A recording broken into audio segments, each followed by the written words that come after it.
I would like to welcome you in this new chapter where we are going to warm up and really get ready to start building some graphical user interface applications. We will get familiar with the Qt Creator user interface and see what kinds of projects we can create. Along the way, we will be learning the C++ basics needed to really take advantage of the Qt Creator interface and the Qt framework behind that. So we will spend some time building a few console applications, getting familiar with the tools, and once we are ready, we will see how we can go from building console applications to building graphical user interface applications. And if you don't know what a console application is, it is something like this. For example, if I go in my terminal here and do ipconfig all, this is a console application that is going to show up in a window like this. And when I type a few commands, we're going to see things happen. We will be building applications like this. Once we graduate from this in C++, we will learn how to build graphical user interfaces. And let's find an example here. Calculator. This is what I want you to see. After console applications, we will see how we can build a graphical user interface version of our application. And we will do something similar.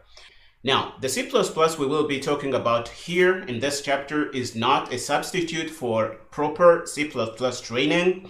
The real intent is to get you familiar with how to use C++ in the context of Qt and Qt Creator. So if you really want a deep dive into C++, you should check a C++ specific course. And I have to say that I have one on Udemy. You may check that out if you want. If you already know some C++ and you don't really need the basics repeated in front of you, you can just watch the number guessing game we do in this chapter here, watch the console version of it, and see how we transform that from a console application to a graphical user interface application. I think these are the two videos you need to watch in the chapter here if you already know some C++. Now that we have this out of the way, let's head over to the next lecture and start doing some work. In this video, we want to get a little bit familiar with the Qt Creator user interface. Here I have a simple project opened. I think this is a project we did last time. And we have our user interface here. If you look to the top, we have a bunch of menus. You can create and manage files. You can edit stuff. You can view stuff. I don't really need to explain these things. But what I want to cover is the tabs we have here. We have a welcome tab, which contains the recent projects that we have worked on. So if you have a project you worked on yesterday, you can open it up here and get there very fast. There are a few other things. For example, you can look at examples. And here you're going to get a bunch of examples you can run directly and really learn a lot. We're going to have a chance to talk about this in the course. You can look at the official tutorials for Qt. You can go to the Qt marketplace and purchase stuff. You can do all kinds of crazy things here. The edit tab is where you're going to be spending most of your time. You're going to see your open files and whatever. And you can open files and look at them. You can close them. You can do all kinds of crazy things. The debug tab is where you will be in the process of debugging your application. I think we're going to have a chance to see how you can debug your application, but at this moment, we're not going to really be using this a lot. The projects tab is where you're going to see the configurations for your project. Here you can control which kit is being used to build your project. You can see that right now we are using the MinGW 64-bit. But if we want, we can double click on the MSVC kit and make it the current or make it an active kit that we can use to build our project here. If we go down here at this location, we can see that we have a bunch of choices. We can use MinGW and we can use MSVC 2019. If we click on MSVC 2019, we're going to see a few things happening. But the project is going to switch to use the compiler from Microsoft here. If we go back to the edit tab here and make sure we can see our compilation output and try to build the project is going to be built using the kit that is active in this location here. You see, it is the MSVC kit. So let's run. You're going to see that the application is going to run just like we did in the last chapter, but we are using a different compiler here. This is something I want you to know. And many of these things can be controlled in the projects tab here. There are bold configurations, things like where your project is going to be generated and all other things. We're going to be covering some of these things as we go through the course. You can also configure the run configurations.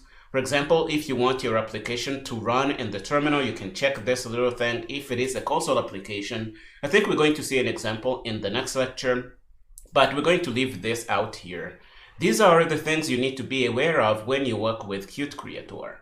If you go down, we have a help tab, and this is where you have access to the Qt documentation. We're going to be visiting this place a lot in the course, and you really need to be comfortable using the documentation.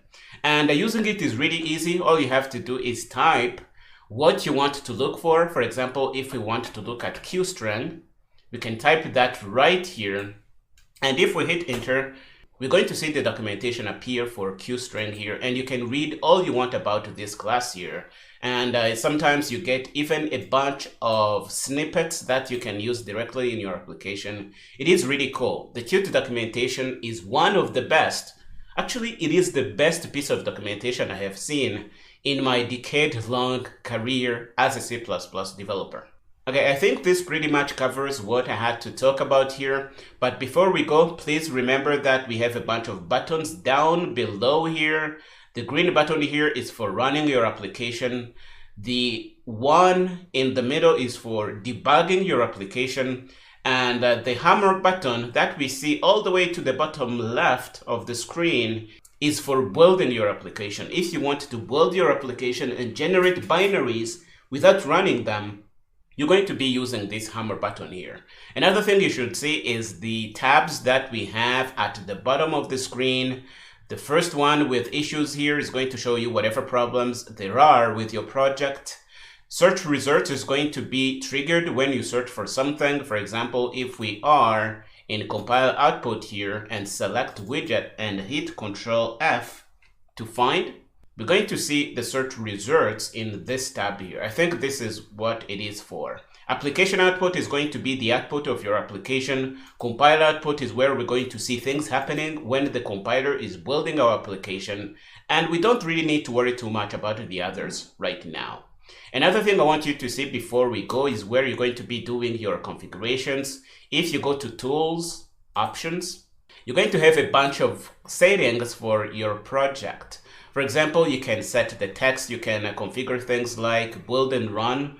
In build and run, you're going to find things like kits and whatever, I think. If you go to the top, you're going to find kits. This is where you can configure which compiler or which toolchain is used to build your project. You see right now we have two enabled. We have MSVC and MinGW, but you can add others if you need that. Especially if you start building applications to run on embedded devices and whatever, you're going to have a lot of kits here. But for now, we're building for desktop and we're going to be using this too. So this is really all I had to share in this lecture. Other things are going to be covered as we go through the course, but I want you to explore around and really be familiar with the Qt Creator interface. We are going to stop here in this lecture, and I will see you in the next one. In this lecture, we're going to start exploring the different kinds of applications you can create within Qt Creator. Many people think that because Qt is a GUI framework, the only kinds of applications you can create are graphical user interface applications, but you can't be more wrong. You can use Qt to do all kinds of crazy things. In this lecture, we're going to show you that you can create plain standard C++ applications within Qt Creator. Let's do this. Okay, here we are in Qt Creator, and we are going to create a new project. Let's do this. And here we are used to creating application Qt applications here. I don't want you to choose this. I want you to choose non-Qt project right here. And you see that on the right, we have two options. We can create a plain C application, or we can create a plain C++ application. If you are familiar with C or C++, you may be familiar with the general template applications for C and C++. So we're going to create a plain C++ application here. We're going to choose. We are going to give it a name, and we are going to save it somewhere on our drive. You're going to put it wherever you want on your system. We're going to hit next, and we're going to create a CMake project. We are going to use CMake to build this project here. And we're going to choose a kit. Let's use the MinGW kit. and we're going to hit finish. You see the summary here. This is going to be generated at this location on my system. We're going to generate a bunch of things. I think we don't want to use a version control system here, so let's leave this out, and we are going to finish. When we do that, please take a look at what is going to be generated. Our project is being set up here, and you see we have a main CPP file. If you go to the CMake lists.txt file, you see it's really minimal. It's setting up a CMake project. The project name is non-Qt console app. It's going to be using C++ 11. If you want, you can set this to 17. I think Qt Creator supports that. And you're going to be using C++ 17. We are going to be building our application. The name is going to be this, and the application is going to be made up of the main CPP file we have here. We can go in and do all kinds of crazy things. This is really the basic minimal application you can do. Let's use stdc out without using the namespace. That's going to make our application a little bit more explicit, and you can run it. Now, here is going to be one thing I want to show you. If you build the application, we can look at compile output. You see it's built already because it's really small. We can run it, okay, and you see nothing happens. We don't see anything. But if you come to application output, you're going to see that hello world showed up on the console or in the output window here. We don't usually want this for console applications. What we want is for a terminal window to pop up with our application. And you can configure your project to do that by coming to the projects tab here, going in the run configuration of whatever kit you are using. In this case, it is the MinGW kit, and choosing run in terminal. If you do this, you will tell Qt Creator that you want a terminal window to pop up with the contents of your application. Now, if we try to run again, you see it's going to pop up and it's going to tell us to press return to close the window. If we do that, it's going to go away. I want you to know this, and this is really what I wanted you to see. Now, to be sure that it is this application that is actually running, let's say, how are you doing? We can do something like this. If we run again, it should say the message here, and it sure is. So this is really all I wanted you to see. You can create non-Qt application, plain console applications within Qt Creator, and Qt Creator is a great IDE.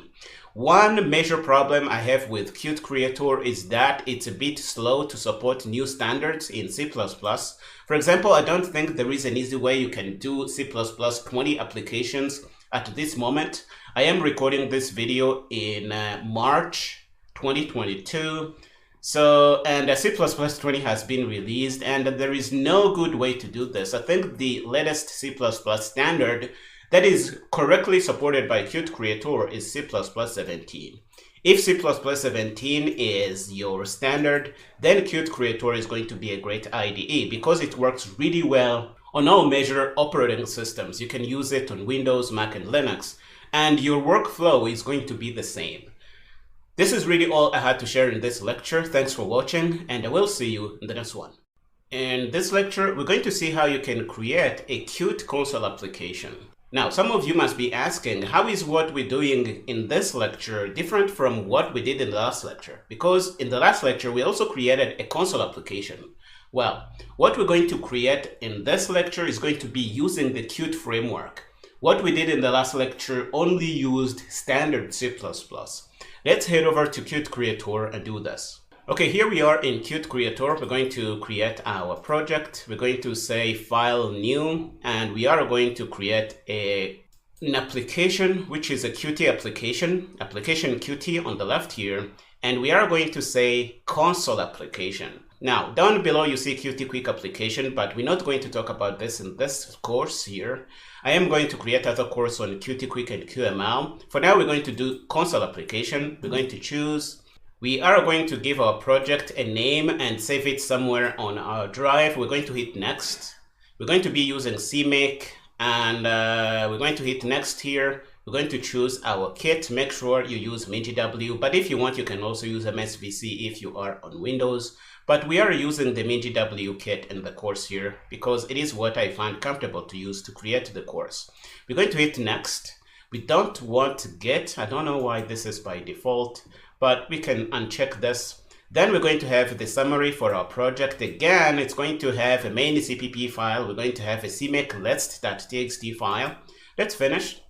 And CMake is going to set up the project, and we can see it right here. Now, if you look at the CMake list.txt file, you see that it is greatly different from what we had in the last lecture. And the reason is this one is bringing in the Qt framework, because this console application may be using the Qt framework. You see down below, it's saying find package. It is trying to find the Qt installation on this system.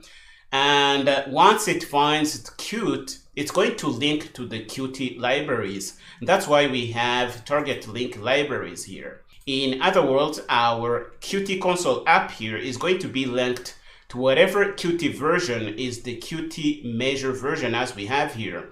And we're going to be linking to the core libraries in the Qt framework. This is what you see here. And we are going to be creating this console application from the main CPP file. Let's go to the main CPP file here. You see, we have a QCore application instance, which is going to be wrapping around our application.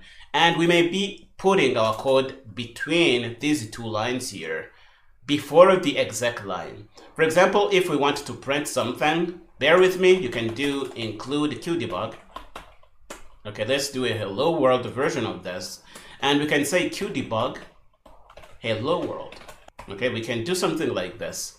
And if we run the application, it should say hello world on the terminal, but it is using Qt constructs to do these things here. Now, before we run the application, we should go in projects and make sure that our run configurations specify that we should run in the terminal. So make sure this is selected or checked, I should say.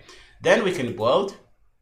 If we go to compile output, we're going to see that it has already built pretty fast. We can run it. It's going to say hello world, and we can close the window here. This is how Qt does things, and we can create this console application. Now you must be asking, Daniel, what is this QDebug thing? Well, we haven't learned about it, but you already know that you can use the documentation to figure stuff out. This is done through a class called QDebug. So if we go to help and say QDebug, we're going to see whatever this class does. The QDebug class provides an output stream for debugging information. Okay, if we go to more, whenever the developer needs to write out debugging or tracing information to a device, file, string, or console, and you use it like this, you say QDebug and you put whatever it is you want to put to the console. For example, one thing I really like to do from the Qt documentation, because it is really great, I can copy this and come back into my application by coming to the Edit tab. I can go below my QDebug statement and paste in things from the Qt documentation. Now you see, we are going to get a bunch of errors. Okay, so Qt creator is saying it doesn't know what QDate is. For example, we can include QDate here to make this work. Okay, so the error there should go away for date. We can include the QCar. You see, we are complaining about QCar and QRect. Let's do that. QCar and QRect. These errors should go away. Now we have this coordinate thing. Where is it coming from? We can go back to the documentation, and we don't have any variable called coordinate. So what can we do? Let's go to the top. We don't really have this. So we're going to go in our code and take out this line here. And if we run, we're going to see things on the console, whatever is output by these things we have here. But I don't really expect you to understand these things. I just want to show you that you can mess with the documentation by copying and pasting stuff in your code and really trying to understand how everything comes together. This is a critical thing to do to be able to learn and really understand things. Let's compile our application again. We can look at compile output. The build is done. We can run. Now it's going to say hello world, whatever we said before, but it's also going to say date. It's going to output the current date.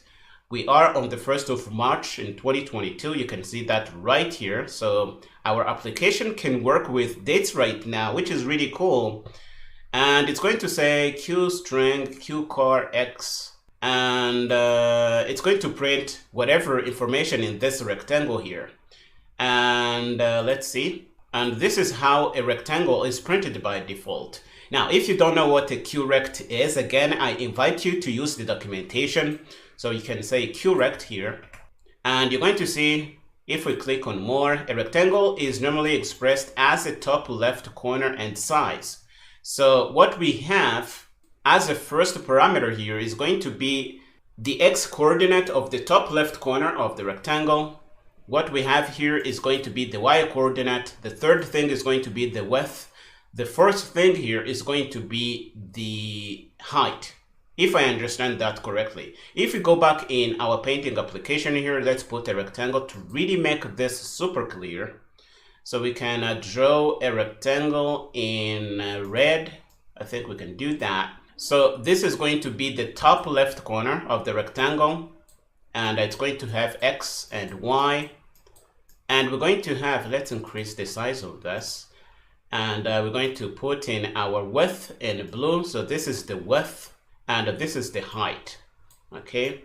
And we represent our rectangle by putting in x and y first, x and y, and then the width and then the height. And this is what we see in QThread. Let's go back to QThread here.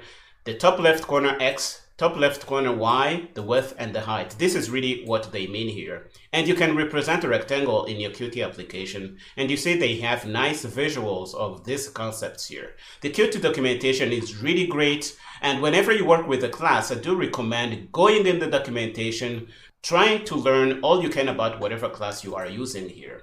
Again, I'm sorry I just got a little bit off point.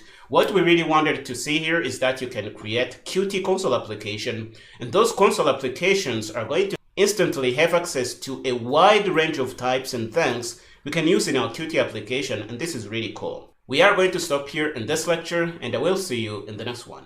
In this lecture, we're going to learn about the different ways we have to output data onto the console in C++ programs, and we're going to look at the standards ways to do this. Because at this point we are learning about Qt, but on many occasions there are different ways to do the same thing, both in standard C++ and in the Qt framework. In this lecture, we're going to look at how to do these things in standard C++. And these are really basic things, but I want to cover this so that you can really understand what is happening going forward in the course, even if you come from another programming language like Java or Python or whatever, and you somehow need to use the Qt framework. If you are an experienced C++ developer, you can skip this course, or if you want, you can just watch and see what happens as we go through QThread to play with things. Now, there are a few ways you can output data in standard C++. And the first one is stdc out, as we have seen before. This is going to print data to the console. There is another one, stdcerr, and this is going to do the same thing, but it is usually used to print out errors on the console. And you might be asking, why do we have different ways to put things on the console? Well, some application may handle these pieces of data differently. For example, one application may put the errors you print through CERR in red to mean that they are errors. You usually see this on Linux terminals and whatever, and it's really useful. Another one you're going to see is CLog, which is using for logging data. For example, if you are learning a server and it's logging some data, however many users have logged in or whatever, you can use CLog to send this data to the terminal. And whatever program is going to handle that may decide to color log messages differently or whatever really is necessary.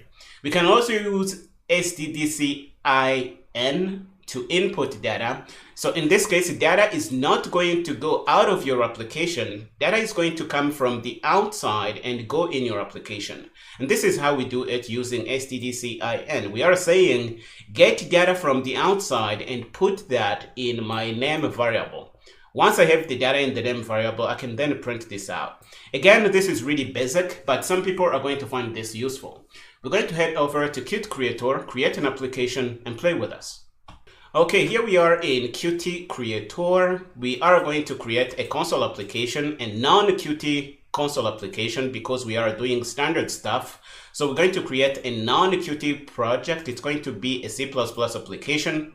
We are going to give it a name and save it somewhere on our drive and hit next. We are going to use CMake and the MinGW kit. We don't want get. I don't know why this gives us get as a choice, but whatever. Let's create our project.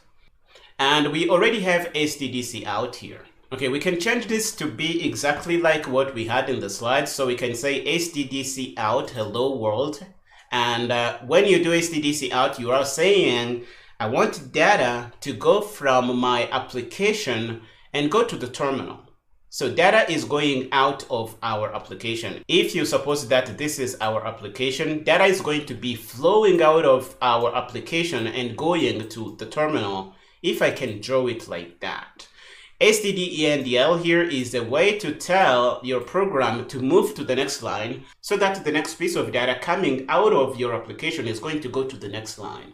So you can understand it like that.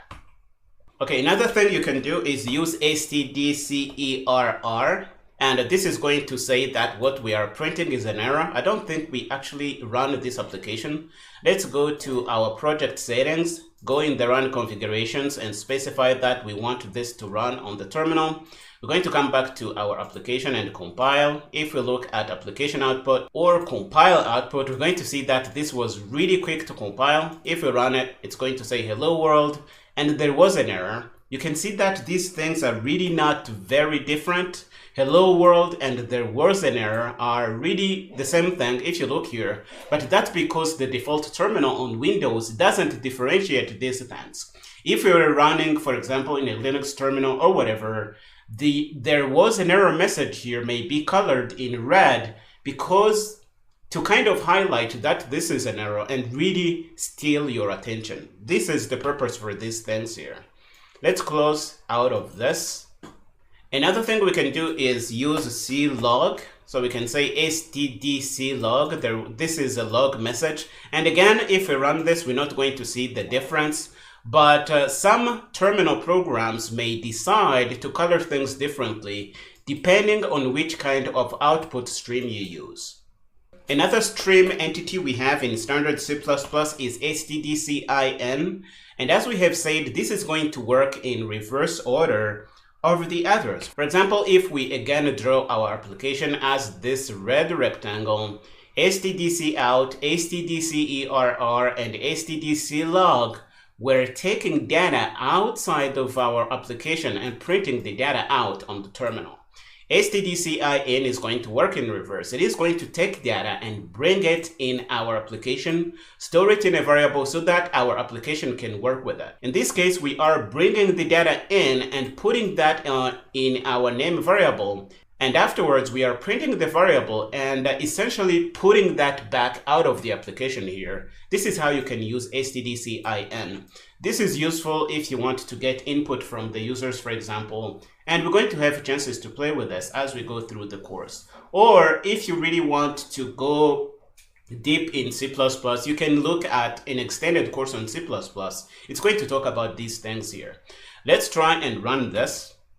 So we are going to hit the run button and you see, hello world, there was an error. This is a log message. It's going to ask for my name. If I say Daniel, it's going to take Daniel and store that in the name variable from this line here. After this line executes, we're going to have the data stored in the name variable and we can print that back. So let's go back to the application here and hit enter, and it's going to spit back my name. And this is really how you can use the stream operators to get data in your application or get data out of your application.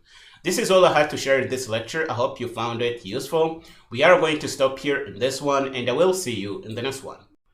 In this lecture, we're going to learn about data types in the C++ programming language. And if you are already a developer, if you have ever used any other programming language, you probably know what a data type is. But if you are kind of rusty on that, let's talk about this a little bit. A data type is like a predefined box or a blueprint of a box in which you can store things. For example, in C++, we have predefined types like std string or int. In a string, you can put in a piece of text. If you take a string and you try and put in a book, for example, that's not going to work because the data type for a string was built for strings.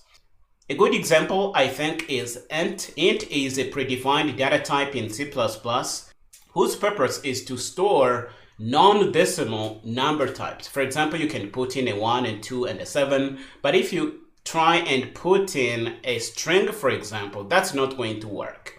Each data type has a predefined memory size. And when I say memory size, I mean the amount of bytes the data type is going to take up in your RAM when you get to run your application here. For example, an int is going to be 4 bytes on many machines, but that's not guaranteed. But the point is that each data type has a predefined size. So for example, if you know that you are going to store a very small number, there are predefined types that you can use and not waste memory. For example, if you are storing in an age and you know that the average age of a human is going to go from 0 all the way to 120, for example, you don't need to store that in a data type that can go from 0 to 1 billion. That would be very wasteful. That's why C++ does things this way. Some people may say this is inconvenient, the C++ programming language should handle that, but C++ is designed to give you as much control as it can. And as a C++ developer, you are expected to know what you are doing. So down here, I have a few examples here. For example, if we have a string type, the only things we can store in are things like text. So we are putting in the text here. If we set up an int variable, we expect to store in non-decimal numbers like a 7, and that's what you see here. A data type defines what kind of data can be stored in a variable. We have talked about this. And C++ types must be defined when you write your source code. And this is why C++ is statically typed. If you set up a variable, you have to know what kind of data is going to go in that variable. This is different from other programming languages where you can set up a variable and that variable has the capacity to store all kinds of crazy things. I am not going to name those languages here, but you can set up a variable in those languages and you can put in a string, then it's going to store a string. At a later time in your program, you can put in a number and it's going to take it. There are languages that behave like that, and those are not statically typed like C++. C++ supports built-in primitive data types like ints and doubles, but it also supports custom types or abstract types built by the users. The C++ standard library provides some of those types that are built into C++. Good examples are std string. Std string is a type which is really not a basic type. It is a custom type that is built into the C++ standard library. But nothing prevents you from building your own. For example, we can set up a type that is going to model a country in our C++ program, and we can set up a type in which we can store Rwanda, for example. And we can set up another type in which we can store a city, and we can put in Kigali, my city here, and it's going to work. So C++ is really flexible in what kinds of data types you can create, and you can really go crazy setting up as many data types as you want. So let's look at some built-in types in C++. We have int, which is going to store integers. The size for that is going to be 4 bytes on most machines, and its purpose is to store integers, things like 1, 2, 3, without decimal points. You can use a character or a char, and this is going to be 1 byte in memory. Its usage is to store characters, but some people store in numbers, and you can do whatever you want with it. C++ is really flexible. We have a bool type, and its size is usually 1 byte, and it is used to store true or false information. We have a floating point types, and the size is 4 bytes in memory, and they are used to store single precision floating point numbers. Things like 1.2, 7.7, or things like that. We have doubles are a bit larger than the floating points, and they store decimal numbers, and they have a bigger range. We have WCART, whose size is 2 bytes, and its usage is really to store wide characters, a topic I'm not going to go into in the course here. But note that this is a type you can use in standard C++. Once you have your basic types, you can modify how they behave. For example, you can extend the range or do all kinds of crazy things. And you do that using what we call modifiers. For example, you will see things like short int. You remember that the size of an integer was 4 bytes, but we can shrink that to 2 bytes by using the short modifier. So we have unsigned short int, and unsigned means that the type is not going to be having a sign. It's basically going to be positive only. So if you had a range from minus a number up to a plus, the type is going to be moved only to the positive ranges, and you can do that if you want. For example, you can see short int was between minus 32,000 and something up to 32,000 something. Now, if we use unsigned, we're going to put all this range within positive numbers, and it's going to go from 0 all the way to 60,000. We are basically going to extend the positive range of a number, and this type is going to lose the capacity to store negative numbers. If you store in negative numbers, you're going to get something weird.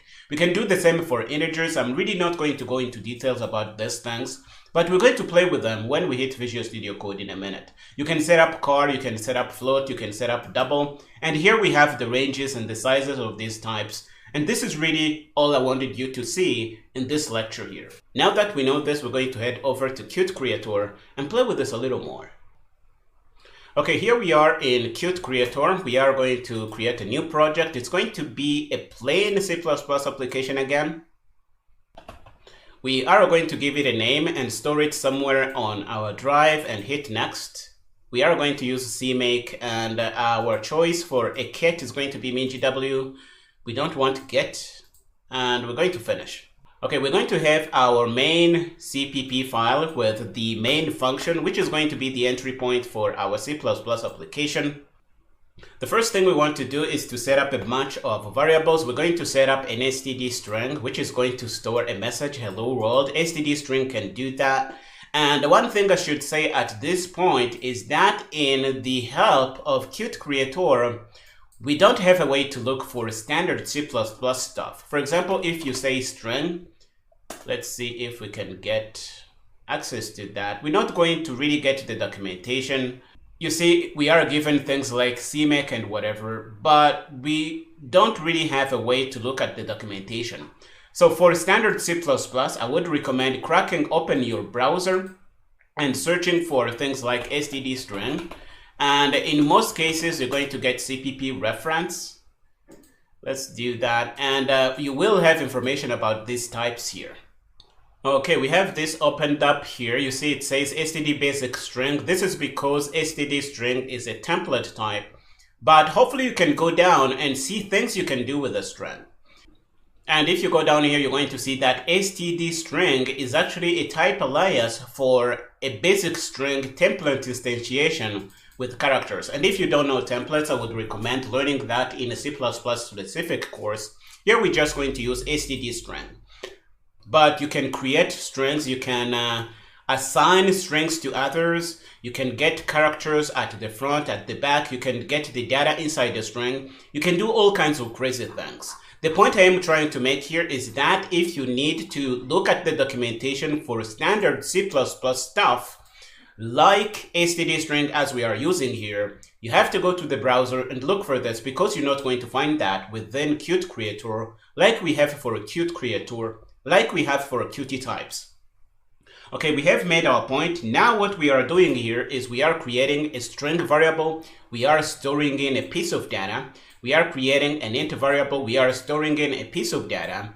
And once we have the data, we can really do whatever we want with the data. In this case, we're going to print the data back to the console, and we're going to see things printed out. Let's run this. And before we run, we should go to project properties in the run configurations and specify that we want to run this on the terminal. Then we're going to build. If we look at compile output, this built in less than a second. We're going to run it, and it's going to say the message is hello world, and the count is 7. You can see our things here, and we are able to use these variables in C++. Now that we have seen these variables, one might ask, how would I know the size of each data type in my C++ program? Well, one way you can do that is check for those things on the internet. But what I really like is to ask my C++ program the size of each built-in type. So what you can do is go down and say size of types. So what we can do, we can go down here and put in a piece of code to really play with us. And we're going to be using the size of operator to ask our C++ program the size of the thing that we pass within these two parentheses. For example, we're going to be able to see the size of an integer, the size of a car, the size of a bull on this computer here. Because make no mistake, these things are not consistent across computers, across operating systems, across hardware architectures. So you really need to be specific on your computer to know the size of the data type. And another point I should bring up here is to not make your program dependent on all these different hardware differences, because your program is then going to be not portable. It is possible to write C++ code in a way that it runs only on one platform. For example, you will see some program only written to run in Windows, but I don't really recommend that. You are learning about Qt, which is a cross-platform framework. So you really want your code to run on as many hardware platforms as possible. So don't really make your application depend on a given hardware platform. That's the point I'm trying to make here. So we're going to see the size of an integer, the size of a car, and the size of all these things printed out on the console. Let's run the application. And we're going to see that the size of an int is 4 bytes on my machine here. The size of a car is 1 byte. The size of a bull is 1 byte. The float is 4 bytes. Double is 8 bytes. And the WCAR is 2 bytes. You can see the sizes of these things here. We also talked about modifiers. Let's do that. And I think we should put in a separator to separate these things. That's going to be easier to see. So let's do something like this. And we're going to go to the top and put that in. And we're going to say what we were doing here, declaring a few variables. And then we're going to go down and put in the code to play with modifiers. I think I can bring this thing on the left so that we see the entire thing. One thing I don't really like about Qt Creator is that it's really hard to hide this left pane here, but it is possible to do that. You have to come to the bottom here and click on this little button that says hide left sidebar. If we click it, the left sidebar is going to go away and we will be able to see all our code here. So we have a bunch of modifiers here and we want to see the sizes of the types after we have applied these modifiers. So we're going to see the size of a short int, we're going to see the size of unsigned short int, we're going to see all these things here. Let's run the application and actually see this.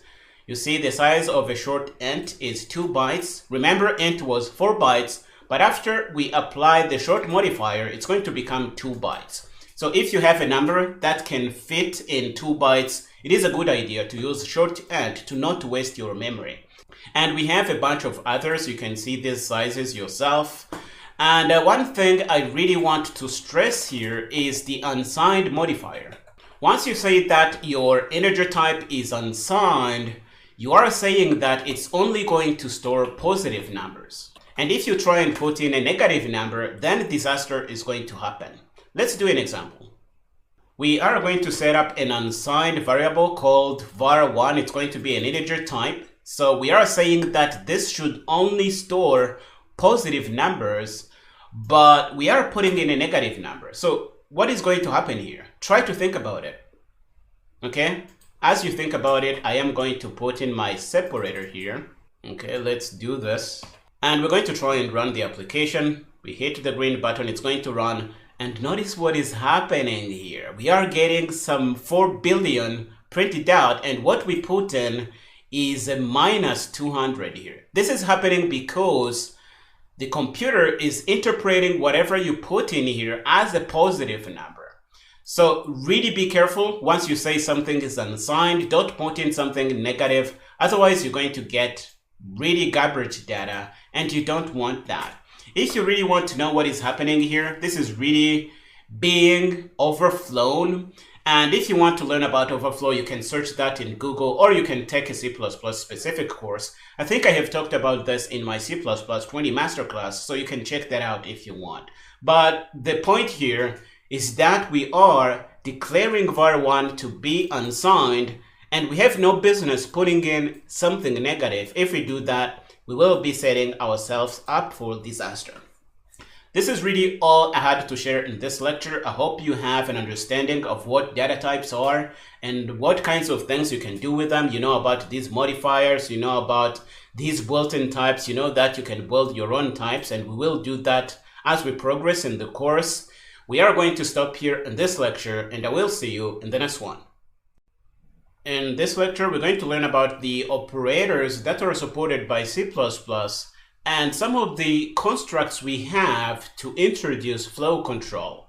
Let's start by looking at the operations we can do. For example, if we have two variables int a and b, we can do all kinds of crazy things to them. We can add them, we can subtract them, we can multiply them, we can divide them. We can even use the modulus operator if we happen to need that. And we're going to see this when we hit QThread in a minute.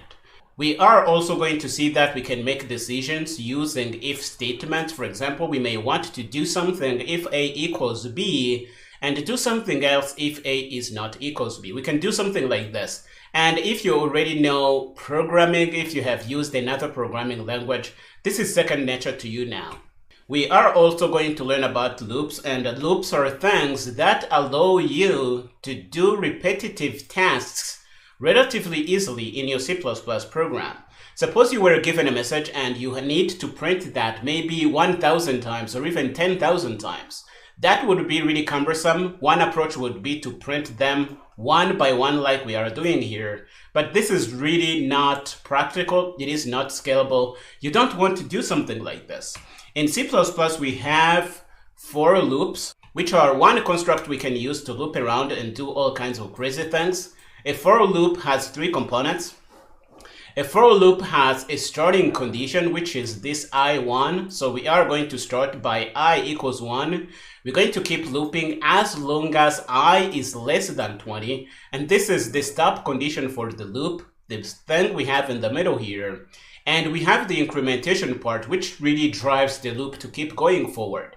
So at each iteration, we're going to keep incrementing I and putting a new value in I. After we increment, we're going to hit the body of the loop, and we're going to do whatever it is we need to do. For a loop is one construct, but we can also use a while loop, which is really a different way to do the same things. But some things are going to be convenient to do with while loops. Other things are going to be convenient to do with for loops. My personal favorite is the for loop. I use it all over the place. But sometimes I have to use while loops. For example, when I am setting up a game loop, if I am building a game with things like SFML or even OpenGL, you will need to set up a game loop. And a while loop is usually used in those cases. But you can really use either of these. They are going to work. A while loop also has the same constructs like we have in a for loop. We have the starting condition, I equals 1. We have a test condition, which says we're going to keep going as long as I is less than 20. We have the body of the loop, and we have the incrementation of the loop inside our while loop here. And it's going to keep looping until this condition here becomes false. We also have another one, which is a do while loop. And this one is going to start working and stop when the stopping condition is met. So what we do here, we have a starting condition, we have the stopping condition, and we have the incrementation, and we have whatever we need to do inside the loop here. Okay, now that you know this, we're going to head over to QThread and set up an example to play with these things. Here we are in QThread. We're going to create our project. It's going to be a console application, a non-Qt console application, C++ application. We're going to give it a name and save it somewhere on our drive. We're going to hit next. It's going to be using CMake, and we want to use MinGW here. We're going to hit next and take Git out, and we're going to finish. This is going to create our project. Let's wait for it to come out. We don't want this using namespace thing here. And we are going to put in our code in the main function. Again, you can look at the CMake lists.txt file. It is using C++ 11 by default. If you want, you can set this to 17. It's going to work. But 11 is going to do what we want to do in this lecture here. The first thing we want to do is to play with some operators. Let's say stdc out here. I don't like to using namespace because it really pollutes the global namespace with stuff coming from those other namespaces. If you want to learn about namespaces, please check out a course that is specific to C++. I am going to fix this and come back in a minute. Okay, we are done here, and we have a bunch of operators, and one thing I haven't shown you up to this point is that you can comment out code in C++. I am really sorry for this, but we're going to introduce a comment. So you can set up a comment using slashes like this. The code coming after these two guys is going to be ignored by the compiler, and it's made to put some pieces of explanations in your code. This is one way to do comments, but you can also do block comments by doing something like this. So anything within these two symbols, the first one is this, the last one is this, anything between these two guys is going to be ignored by the compiler. So you can go in here and really do all kinds of crazy things. This is not going to influence whatever you do in your C++ program here. Let's go back and say that this is a block comment. It can go across multiple lines, and this is a one-line comment or line comment. Okay, you can do this. Now let's talk about these operators. You can add stuff up. If we take A and add B, we're going to get something, and we're going to print that out. We're going to subtract B from A, we're going to multiply A and B, we're going to divide, and we cast this to float because integer division is going to throw things off. For example, if you take 19 and divide that by 9, you're going to get a 2. You're not going to get a 2 point something, but we can play with this in a minute. And we're going to also do A modulus B. Let's try to compile the program. We're going to pass this through the compiler, and it's already built. You can see that it took 1 second, which is really cool. And if we run it, we're going to look at application output. It's going to show up here, but we don't really want this. So let's close all these things. These are what we did before. And we're going to go in our project tab, go to the run configuration, and specify that we want this to run in the terminal like we are doing here. Let's come back to the edit tab, and we're going to try and run the application now, and it's going to show up in the terminal, and this is what we want.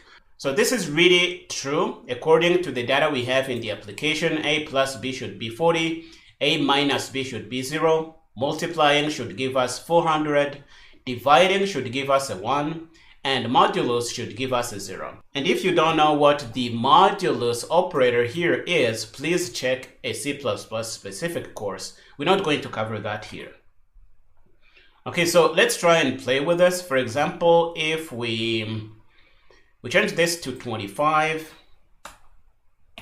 Okay, we change A to 25. Let's do that. And I want you to watch what we get by dividing A with B. Let's run this.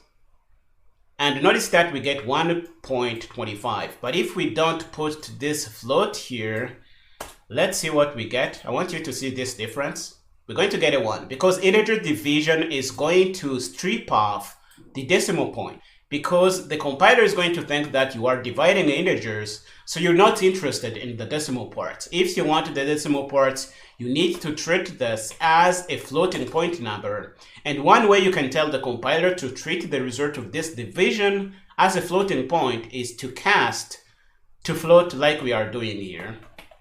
And this is going to take the result of this division and turn it into a floating point number, and we're going to get our decimal points back. I just want you to be very clear on this. So now we know about the different kinds of operations we can do. We can go on and learn about the different logical operators we can use in our C++ program. For example, we can check and see if something is greater than another thing. We can use the less than operator, greater than or equal, less than or equal, or test if two things are equal. We can do something like this. Let's change this to use stdc out. And using these operators, we can make decisions. For example, here we are testing to see if A is equal to B. If they are equal, the block here is going to execute. If they are not equal, the block here is going to execute. Let's pass this through the compiler. We're going to build and run this. If you want, you can build without running by hitting the hammer button here. You should remember this. And if we look at our compiler output, we're going to see that the build is done. Now we can run this. And we're going to see that A is not equal to B, as you see right here. And the reason is A contains a 25 and B contains a 20. If we change the B to contain a 25 and run again, we should see that now A is equal to B, and this is what we see in our output here. And we are able to make decisions. Again, if A is equal to B, we are going to get the block here to run, and this is what we just saw. If A is not equal to B, we are going to execute the else block, and this is what we're going to see executed. We can also do loops. I think we can uncomment this line to say that we are working with logical operators. Let's do that. And we can go down and look at loops. And loops are meant to make it easy to do repetitive work in your C++ application. So suppose we had to print my name 10 times. And one way to do that is to print my name 10 times. stdc out, stdc out. And if you do this, let's say stdc out loops to really make it clear that we are working with loops. And we can put in a separator on top here. I like to do that in my stdc out to make sure things are separated when we see them on the console. So if we run this application, it's going to say hello Daniel 10 times, and it's going to give a number at each iteration. Let's run this, and it's going to say hello Daniel 1 all the way to 10. But what if they told you to do this 10,000 times or even 100,000 times? That would be really cumbersome to do, and it's really not a scalable way to do things. That's why we have things like loops in our C++ programs.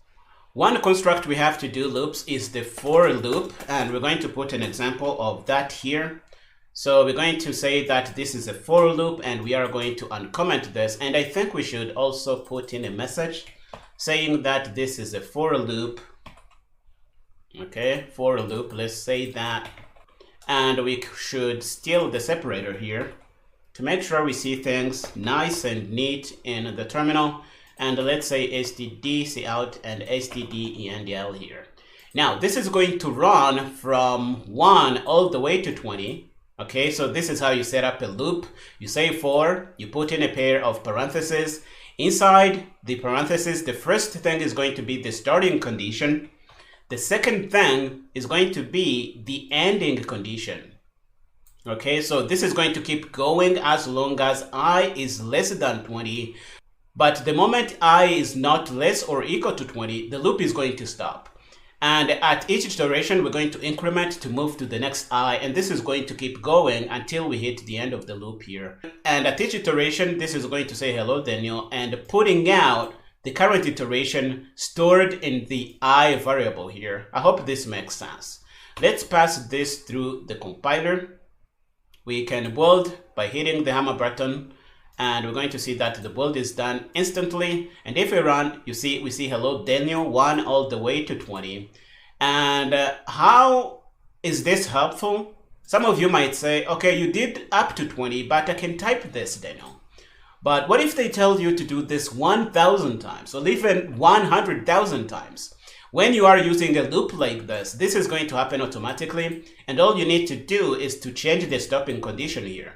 For example, we can tell this to go up to 10,000 by just changing and letting the loop go until I is no longer less or equal to 10,000. And if we build this, it is going to build. And if we run it, it's going to keep going until we hit 10,000. You see, it's really slow to print these things, but it's going to keep going until we hit 10,000 here. I don't want to wait for this, so I'm going to kill this application by hitting Control-C on my window machine, and if I close this, it's going to go away. Let's turn this back maybe to 1000 We can wait for that, or even 100. Why not? Let's run this, and it's going to print up to 100 here. And you see, loops are really helpful in terms of doing repetitive work. We can do the same using other loop constructs we have in C++. So let's comment out the for loop here. And we are going to put in the code for the while loop. I have this prepared somewhere on my machine here to save on typing time, but I have these stdc out things that I need to take care of. Again, this is going to use a while loop. The starting condition is here, the ending condition is here, and the incrementation part of the loop is here. And at each iteration is going to say, hello, Daniel, printing out the current iteration. Again, this is going to go from 1 to 20, but we can change it to do whatever we want. Let's run it. It's going to go from 1 to 20. And I think we should say that this is a while loop. Let's copy the text here. Copy, not cat, out. Let's grab this and copy and put that down here. And this is a while loop. Okay, let's pass this through the compiler and run. And it's going to run from 1 all the way to 20. We can change it to go up to 200, for example. Why not? And run again by hitting the green button. And it's going to go all the way to 200. This is really cool. We can also use a do while loop. I want you to see that before we close the lecture here. Okay, we have the code here. Let's change this to stdc out and stdendl.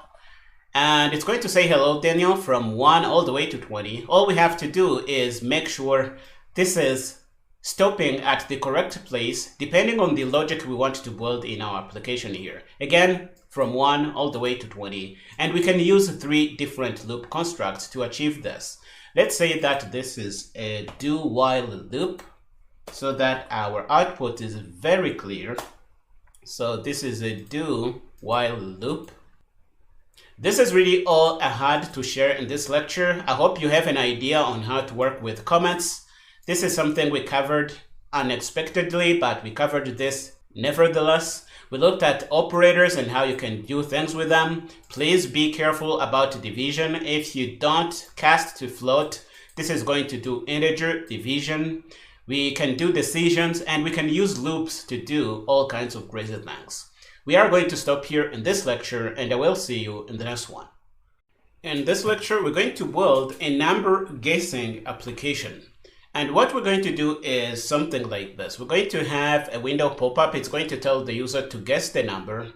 And we know that the number is between 1 and 10. So the application is going to make sure of that. And if the user types in the number, the program is going to check what to type in against the secret generated number. If it's higher than the number, the program is going to say that. If it's lower than the number, the program is going to say that. And if you get the number right, you're going to get a congratulations message saying that you got the number right. And this is really what we're going to do. The purpose of this program is to show you how you can put all the little things we have learned about together to build something usable and fun. The first challenge we're going to have is how we're going to generate a random number between 0 and 10. And C++ provides built-in constructs that help us in generating random numbers for applications like this. The first one is srand. It's going to be living in the std namespace, but here we assume that you are using namespace std on top of your program, but that doesn't really matter. The srand function call, or the srand thing you see here, is going to make sure that each time our program runs, we get a different random number. And at this point, this may not make sense if it is the first time you see something like this, but I am going to show you that when we get to run this application here. Once you have your seed, as we do on top here, you're going to need to generate a random number. The rand function here is going to generate a large number. So it's going to be a number between 0 and something. And you really need a way to strip that down to the range that you want, which is between 1 and 10. And the way we do that, we use the modulus operator. The modulus operator is going to give us the reminder of dividing what we have on the left with what we have on the right here. So whatever large number we get as a result of rand is going to be divided with 10, and the remainder of that is going to be the result that we assign to secret number. At this point, this may not make sense if you don't know the modules operator, and I would really recommend learning about it through another C++ course or searching online. There are many explanations on this, but now we are taking advantage of this to make sure we have a random number between 1 and 10. This is what we want here. Once we have the random number generated, we will need to get the user to guess, and the code to do that is right here. We will print out a message telling the user they can input a number between 1 and 10. We are going to grab the number using stdcin as you see here. Then we are going to check and see if the generated number is lower than what they have guessed. This is what we are doing here using our trusty if statement. If that's the case, we're going to tell them that the number is lower than they guessed. Then we will give them another chance through the loop. You see, we are inside a do while loop here. If the secret number is greater than the guess number, then we're going to say the number is higher than that. And we are going to keep looping as long as they haven't got the guess right. So as long as the guessed number is different from the secret number, we're going to keep looping. And if we stop looping, the user must have guessed the number right, and we are going to hit the outside of the while loop here, or the do while loop to be specific, and we will print our congratulations message. Please take a moment to go through the code here, and you will understand the logic. Now that we have this covered, we're going to head over to Qt Creator and actually do this. Okay, here we are in Qt Creator. We are going to create a new console application, which is going to be a non-Qt C++ application. We are going to give this a name and store it somewhere on our drive and hit next. We are going to be using CMake, the usual really, the MinGW kit. We don't want to get for this project here. And we're going to finish. This is going to generate our project. And the first thing we want to do is to play with the mechanics involved to get our random number printed out. The first thing we're going to do is to include stdlibh, which is going to give us access to srand and rand, and we can try and play with these facilities in our C++ program. So the first thing we're going to do, we're going to set up a variable, call it result, and we're going to say std_rand. Okay, we are telling C++ that we want a random number generated, and we're going to print this out. Let's say number, and we're going to say result, and we're going to make sure this program runs in the terminal. So the run configuration here and run in terminal. We're going to go back to edit and run this, and you're going to see that it's generated 41. Let's try and run this again. It generates a 41, and let's run this again, and it generates a 41. So what is going on here? We can go in the browser and say std_rand and look at what this says and look at the documentation for this. We can go through CPP reference because this is one of the good documentations about C++. And this is going to say returns a pseudo random integral value between 0 and rand max. So this is something built in C++. And if you want, you can print this out. So let's go and say stdc out rand max. And we're going to say rand max. Do we have access to this? Let's try and run, and we're going to see the value of rand max on my system. So std_rand is going to give me a number between 0. Is it between 0? Yes, between 0 and this value on my current system here. So this is what it's doing. But the problem is, every time we run this application, we get the same value. It's not really a random number. We are getting 41 every time. And this is bad. And what C++ needs in this case is a way to randomize what it gives us. And I think it is using 1 as a randomizer. If we go back to the documentation, we're going to see that std_srand seeds the pseudo-random number generator used by rand. If rand is used before any call to std_rand, rand behaves as if it was seeded with std_rand1. And this may not make sense if you are not very familiar with C++ or random number generation, but a seed is really something that tells your program, every time the program runs, give me a different random number. And one built-in way to randomize your things is to use the current time as a randomizer. You do that by seeding the current time. So we're going to grab the code here in the example and use that in our program. Let's go back and put this before any call to std_rand. And I think we need to include the time to be able to use std time here. So let's include the time. And now when we run the program, every time the program runs, the std_rand function is going to give us a different number. And randomization is going to happen according to the current time, because every time you run the program, the time is going to be different. So the number you get as a result of the call to run is going to be different. I hope this makes sense. Let's pass this through the compiler and we have a program. What is the problem here? So we need to include C time to be able to use what we have here. We got this from the documentation. Let's build again and run. Now we're going to get this number.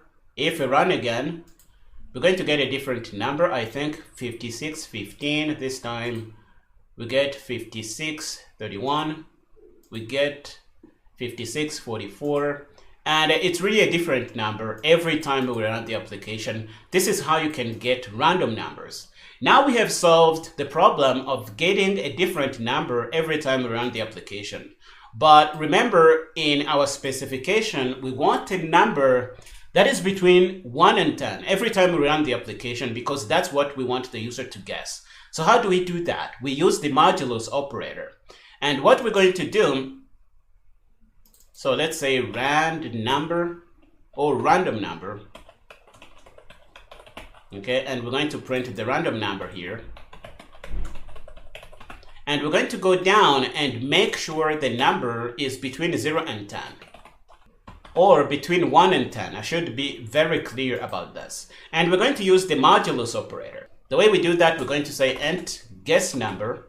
And we're going to grab the random number that we got as a part of our generation and modulus that with 10. And let's see what happens. And what we are really saying here is take the random number, divide that by 10, and give us the remainder of that division here. And this is going to give us a number between 1 and 9. Let's try and print this. Or we should call this secret number, because this is going to be generated secretly. And we're going to say secret number here, and we're going to print this out. We forgot our code here. Let's put it in, and we're going to say std endl. And if we run this, we're going to get a 4. If we run again, we're going to get a 4. If we run again, we're going to get a 3. If we run again, we're going to get a 0. It's going to be a number between 0 and 9. Let's run again. We're going to get a 9. If we run again, we're going to get a 9. If we run again, why do we get so many 9s? Why do we get so many 9s? I don't know why. So a 5 and a 5, and we see that we are getting different numbers every time we run the application. That's really what we want to do. Sometimes it's going to give us the same number, but that's not a problem. That meets our requirements. Now we can generate random numbers. Okay, now that we have this, this is going to give us a number between 0 and 9 as we saw. And to make it conform to this range, we are going to add a 1 to what we got from our random number here. Okay, I hope this makes sense. If we run again, we're going to get a 4. We're never going to get a 0 again. And sometimes we're going to get a 10 if we are lucky. So 4, run again, 3, run again, 3, run again. Why are we getting the same numbers many times? You see, we got a 10 by luck here. So now we have a random number generated. The next thing we want to do is to get the user to guess the number, and we're going to put in the loop we saw in the slides. Don't worry about all these errors. I am going to fix them. The problem is that We don't have this variable declared. We're going to go on top here and declare guess number. Let's be consistent with our naming convention here. Now let's look at the code. We are telling the user to guess. We're going to get the number from the user. They are going to type in the number. And if the secret number is less than the guess number, we're going to say the number is lower than that. If the secret number is greater than the guess number, we're going to say the number is higher than that. And if they get it right, neither of these is going to activate, and we're going to get out of the loop here. And we're going to say, congratulations, you got the number right. Let's pass this through the compiler, but before we do that, I think we should take out all these things we used to make sure we have the correct numbers, and we're going to run again. Okay, you see it's saying guess my number. I am going to put in a 3. It's going to tell me the number is higher than that. I am going to put in a 6. It's going to say the number is higher than that, put in a 9, and put in a 10. And it's going to say that the number is 10. Okay, so our program is really working as we wanted. We're going to run it again. I am going to put in a 7. Number is lower than that. Let's put in a 4. The number is lower than that. Let's put in a 2. And the number is a 2. Let's run it again. This can be fun. And it's something you built from scratch, and it's really cool. Let's put in a 5. So the number is higher than that. We're going to put in a 7. The number is 7. I can't really stop this. Let's try again. One last time. We're going to put in an 8. The number is higher than that. We're going to put a 10. And we got the number right. And this is really all I had to share in this lecture, getting you to build something fun using the construct we have learned about up to this point in this chapter here. Thanks for watching, and I will see you in the next lecture. In this lecture, we're going to learn about functions. And functions are a construct we have in C++ to give input to a component and optionally get output from that component, or even get that component to do stuff. You declare functions in C++ using the syntax here. You specify the return type, you specify the function name, you specify the function parameters, and then you're going to put in a body, which is going to be delimited by these curly braces. And inside these curly braces, you are going to have the body of the function. In this case, say hi returns nothing. You use void to mean that your function doesn't return anything. The name is say hi. You set up this pair of parentheses as a placeholder for where you're going to be putting in function parameters if you happen to set up a function that takes parameters. Once you have this function, it is going to be a reusable component that you can call anytime you want the code inside this function to execute. The say hi function here does the same thing every time you call it, but it is possible to set up a function that does different things depending on the input that you pass to the function in the form of parameters. And a good example is the add function we have here. It's going to take 2 parameters, a and b, and it is going to add them up. If you pass in 10 and 20, it is going to give back a 30. If you pass in 50 and 20, it's going to pass back a 70. It's going to do different things depending on the input you pass to the function. And this is pretty powerful. Another thing we see here is that we are returning through the return statement here. And this is a mechanism to get things back out of the function and use them in the context where the function was called. We're going to see this in a minute when we hit QThread. We can set up the functions with the same name but with different parameters, and this is called function overloading. So if you call the add function with 2 floats, this one is going to be activated. If you call the add function with 2 integers, this one is going to be activated. We can even set up another one for doubles. This is going to work. Okay, here is the main function that is going to be reusing those functions. We can say hi. The code inside say hi is going to execute. We can use the add function. We can use the add function with floats. We can use the add function with doubles. And we're going to see that the code is going to work accordingly. When we call add, we're going to get the sum of 3 and 7. It's going to be stored in result, and we're going to print that out. The same logic is going to work for the calls we are doing down here.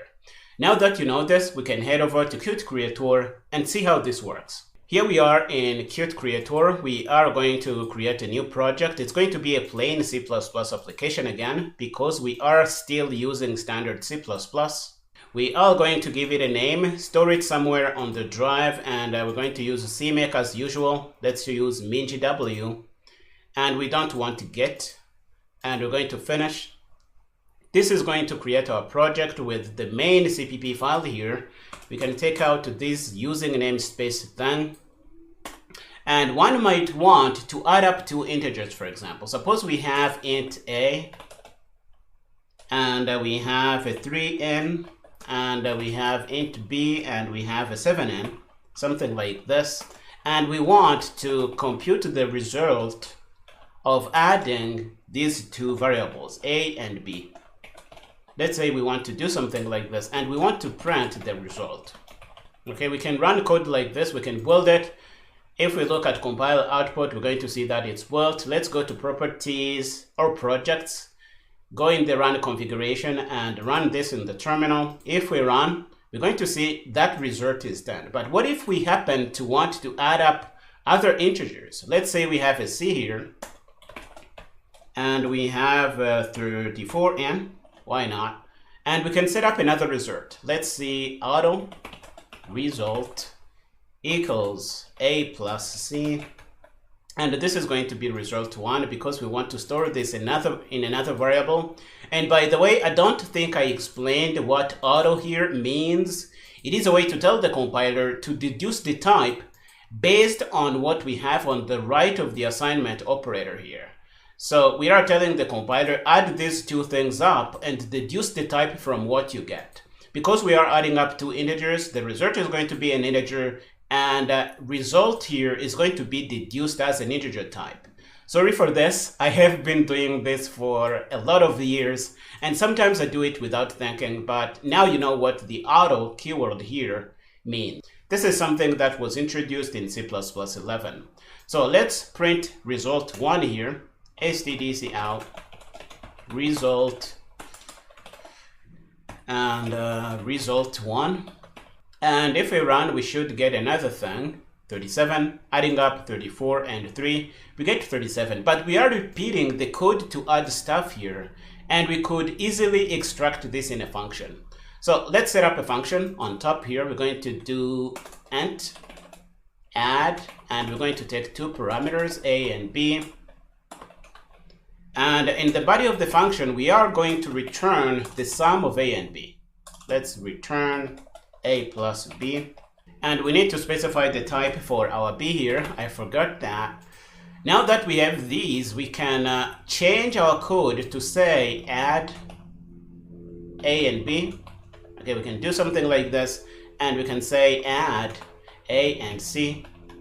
And if we run the code, it is going to do the same thing. Okay, we get the same result, but now our code to add things up is encapsulated in our add function here.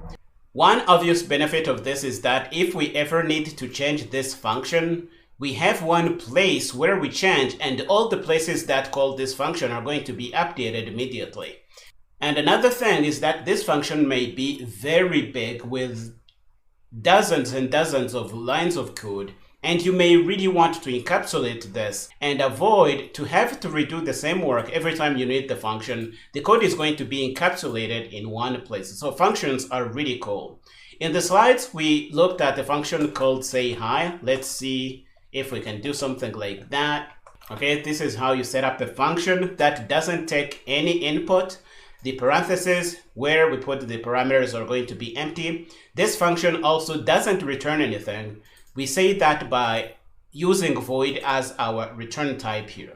So we can go in and say hello, and we can call this function however many times we want. For example, we can go here and say hi, okay, and say hi again, and it's going to say hi twice. If we run, you see hello there, hello there. We can even do this in a loop. If you remember, we learned about loops. So we can do for int I equals 0, I less than 20. Let's do something like this and say plus plus I. And if we go in, we're going to say hi. We can do something like this and say hi. and we're going to take out these. Now we're going to say hi 20 times, and we can run, and it's going to say hello there 20 times. If you count, this is going to be 20 times. So functions are really cool. Another thing we saw is that we could set up functions exactly named as our function add here. And if you set up the same function twice, that's not going to work. Let's try this out. And if we try to compile, we are going to get a compiler error. It's going to say redefinition of int add. So if we want to have the same function for different types, or the function with the same name but using different parameters, so you can't set up the same function twice. That's what I wanted you to see here. But we can change the parameters. For example, if we change this first parameter to float and compile again, you're going to see that the compiler is going to be happy because now it can differentiate between these two functions. Let's do what we did in the slides. We're going to do float and return float. And we're going to set up another function which works on doubles. So let's do double and a double and a double. Now the compiler is going to be happy. If you build, you're going to see the build is good. And if we run, the application is going to run. But if we want to activate these functions, I mean the ones that take float and double, we need to pass in parameters that conform to these types.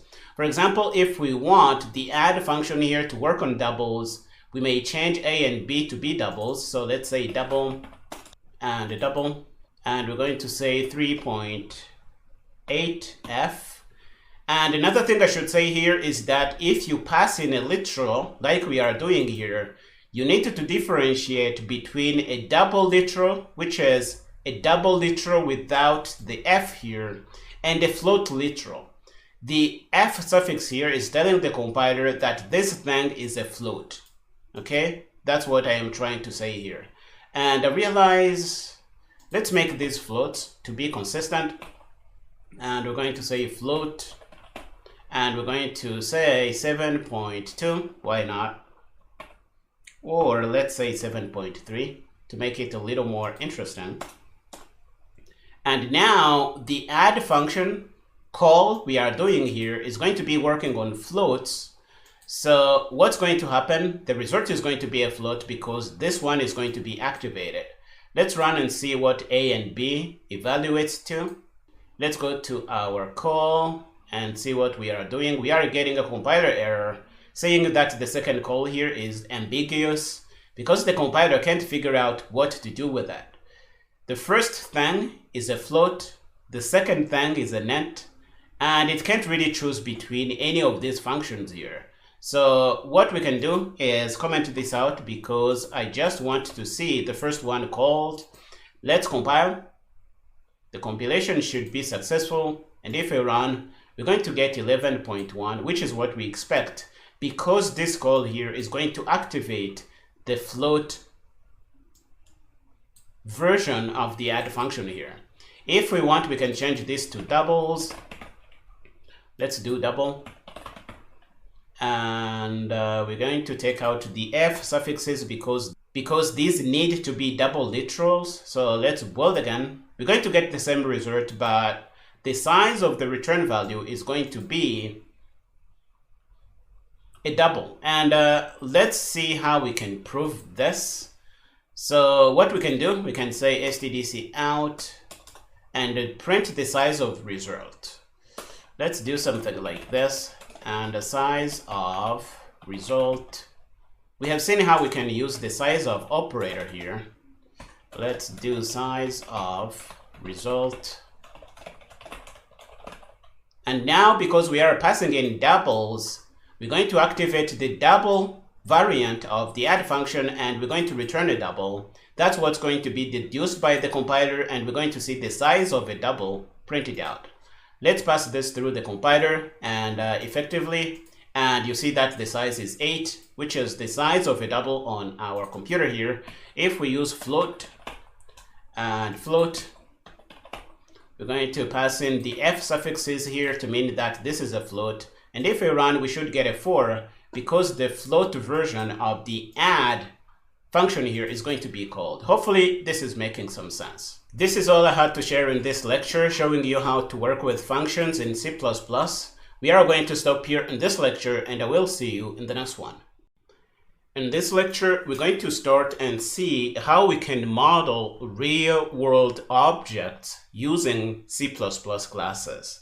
And what we want to model is a rectangle. As we know, a rectangle is really made up of two components, or you can use two pieces of data to describe a rectangle. You can model a rectangle width, which is something like this, and a rectangle height, which is something like this. And with these two pieces of data, you can model a rectangle.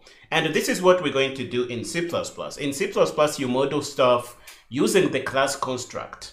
And you declare a class using the syntax you see here. You say class, you say the name of the class, and then you put a pair of curly braces, the beginning and the end, which is right here. And inside you have two sections. Usually you have a section for the components or the member variables that make up the class, and that's the lower section you see here. And we have methods or behaviors or functions that do things inside the class, and it is the top section you see right here. Now you see the public and private thing here. This is the way C++ provides to restrict or allow access to things inside the class. Our class is made up of a width and a length, and we have methods we can use to either get or set the data in these member variables. And you're going to see how this works in a minute. We have the prototypes for the methods. For example, set width here and set length. You see, we don't have the bodies for these functions. What we have are really prototypes or summaries of these functions. For this class to be able to work, if you want to use these functions, we will need to provide implementations. And you see we are doing them on the outside of the class here. The end of the class is delimited by the semicolon you see here. And again, if this doesn't make sense, we're going to go to QThread and do this in a minute, and you're going to understand how this works.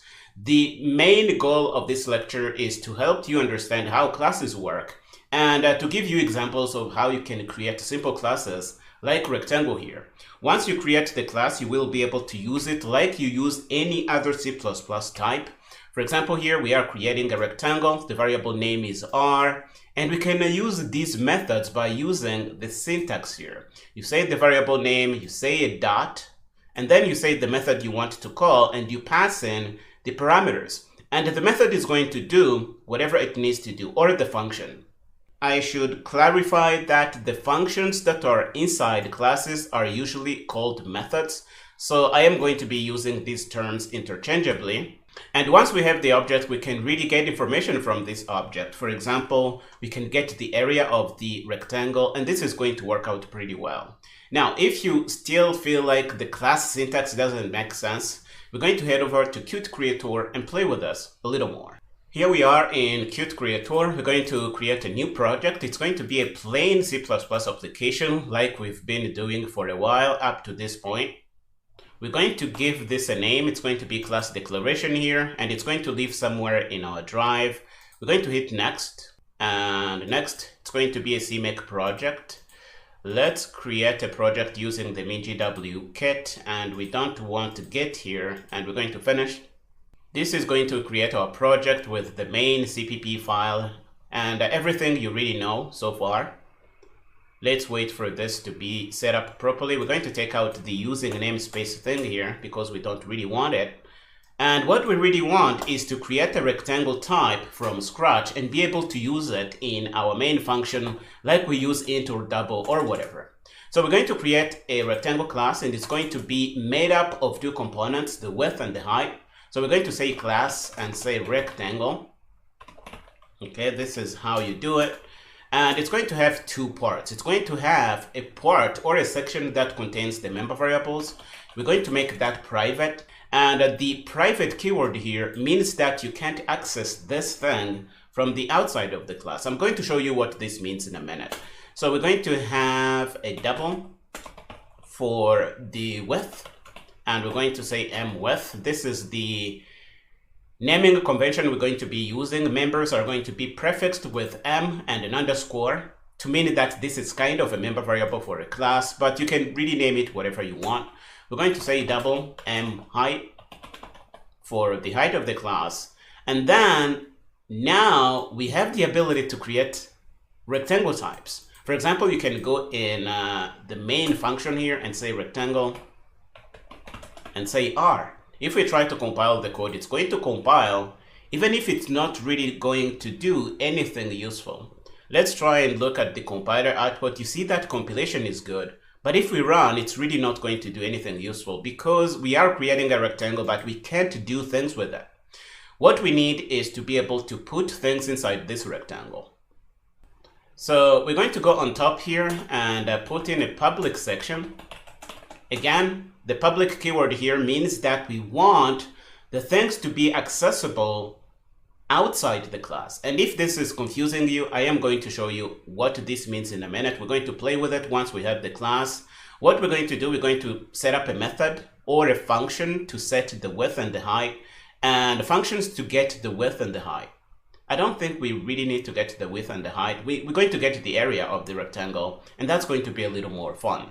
So we're going to say void because we don't want the method here or the member function to return something. This is how you say it. You use void as the return type, and we're going to say set width, and we're going to say int width. This is the value we're going to pass in, and we can put a body inside the class here. This is going to work, and we're going to say mWidth equals width. Okay, we can do something like this. We're going to set up another one for the height. So we're going to say set height, and we're going to say mHeight equals height.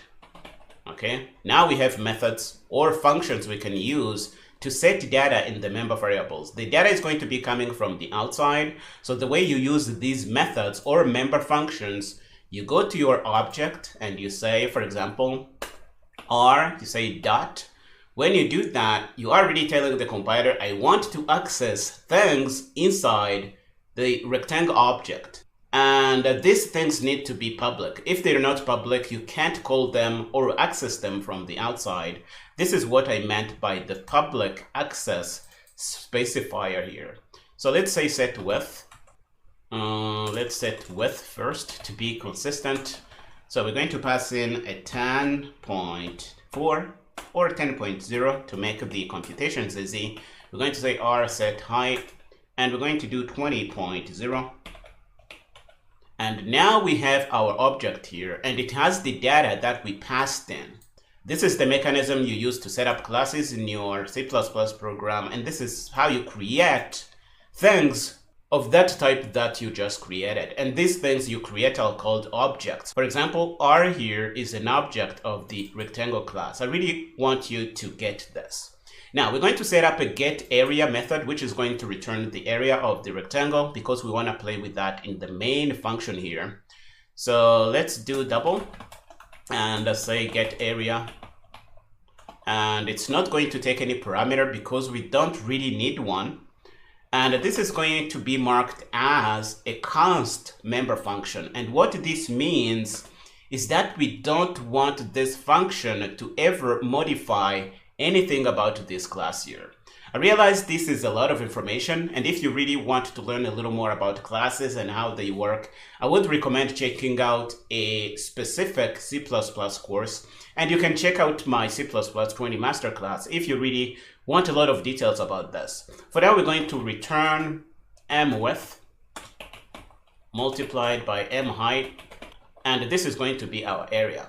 Now what we can do is go down and print the area of this rectangle here. So we can say stdc out area, and it's going to be r get area, and we're going to print this out and see it. So it better be 200 because we're going to multiply 10 and 20.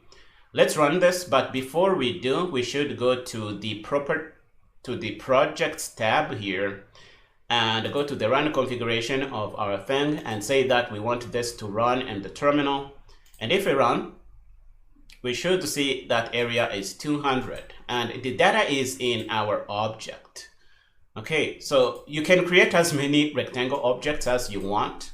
And the point of this lecture is really to give you the basics on how you create classes and create things from those classes in your C++ program. Another thing I should show you is that it is possible to just have prototypes or headers for the functions and have the implementations on the outside. For example, we can take the copies of these methods or member functions and put them below the function, and these are going to be implementations. So we're going to paste them here, and what we're going to leave in the body of the class are prototypes for these guys. So we can do something like this, and we can do something like this, and now C++ needs to know which class these functions belong to. And what we're going to do is use a scope resolution operator. This is what it's called. So we're going to say rectangle and say colon colon.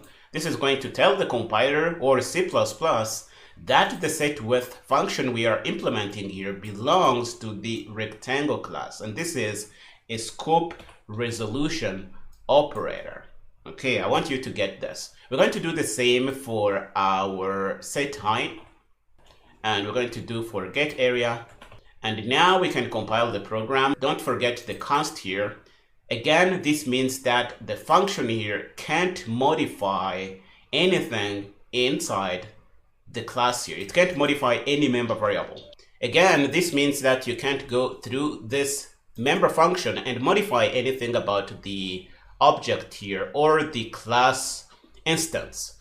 So to really show this off, if you go in the class and try to say, for example, mwidth equals 4, you're going to get a compiler error. So you can see that we already have a red message saying that something is wrong. If you read this, you're going to see cannot assign to non-static data member within a const member function. This function has no business modifying a member variable of the class. And let's compile this to show you the compiler error, and we basically get the same compiler error here. This is something you should know. If you don't want your method to modify a member variable of the class, you can mark it as a const, as we did here. And really get area is meant to give us the area. We don't want it to modify anything about the class here. Another thing I think I should show you is that we can't access anything that is private outside the class. So if we go down here, okay, if we go down here and, for example, try and print the width directly, like we are using get area, let's do this. We're going to say width, and we're going to say R and try to access mwidth. You see that even the IDE QThread here isn't happy about this. We start getting squiggly lines, and if we hover over this, we're going to see that mwidth is a private member of rectangle. You can't access it. But if we go in and say that this thing is public, okay, we want it to be accessible from the outside, you see that this now is going to work. But it is a good design practice to not make your member variables public because they are part of the internal interface of the class. Again, this is getting into good design practices in C++, and I don't really want to go there. If you want a detailed overview of these things, please check a C++ specific course. In here, we just want to get familiar with how to work with C++ in the context of Qt and QThread. Let's turn this back to private, and we're going to comment this out because we don't want this to give us the compiler error. And let's compile. I don't know why this is giving us a compiler error. We have 2 columns here. I think that's the problem. Let's compile again. And we're going to run again, and it's going to say 200. For example, if you go in and say we want a height of 30, I should say, if we run, it's going to be 300. And this is really how you set up a class in C++. We are going to stop here in this lecture, and I will see you in the next one. In this lecture, we're going to learn about class constructors and how you initialize data in your class. In the last lecture, we modeled the class to represent a rectangle, and it looked something like this. Again, to review, it is declared like this. You say class, you say the class name. You put a pair of curly braces to delimit the definition of the class, or where you put in what defines that class. After the class definition, you put an ending semicolon like this. Inside we have two sections. We have a private section and we have a public section. The private stuff are not going to be accessible from the outside, and you can access public data from the outside of the class. And if you want, you can really make methods private or member variables public. This is just an example I gave you, and we have the option to put implementations of the class either inside the body of the class or outside. And if we do that outside, like we do for these methods, we need to remember the scope resolution operator. I think these are the key points you need to remember here. And if you wonder what this thing here means, it really means that we are accessing things inside the class. This is a pointer or a reference we have inside the class that we can use to access things inside. This is what is meant here. But if you want, you can leave this out. You don't need to put this in the definition or the implementation of the member function here. Now, we want to talk about constructors, because that's the point of this lecture, where a constructor is a method or a member function that is called by the C++ runtime to set up instances of your objects. In the last lecture, we didn't really talk about that because we were using a default provided constructor. And we remember that to be able to pass in a width or a height, we had to explicitly call the setWidth and setHeight method. But sometimes you don't want to do that. Sometimes you want to create your object just like we do here. For example, you can say rectangle and pass the data directly in. And this is really where you need a constructor. A constructor is a thing that is called by C++ to set up your objects. And you can give it the data you want to be forwarded into your member variables. And that's really what we're going to do. Let's look at the syntax to do that.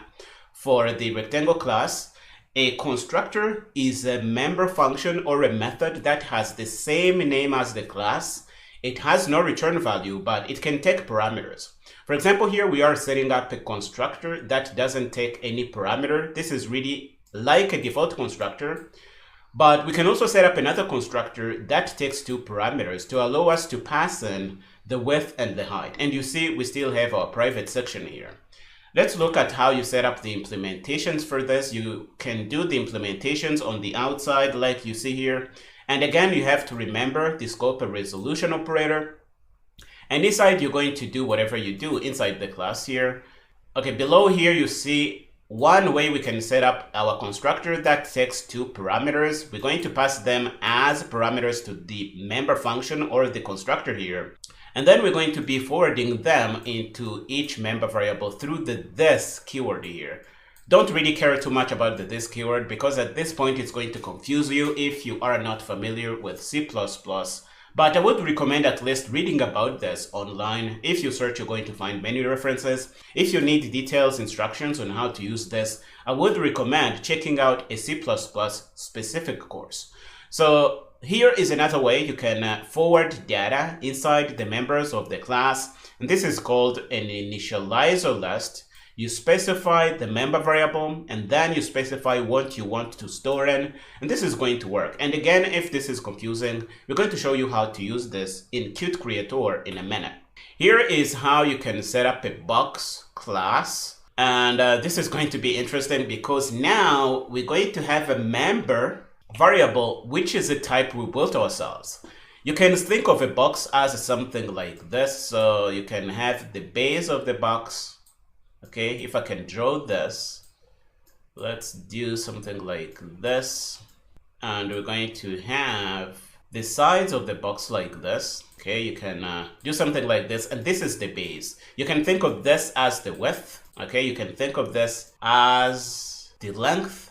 And you can think of this as the height. And the width and the length are going to make up the base rectangle, which is really our member variable here. This is what I wanted you to see.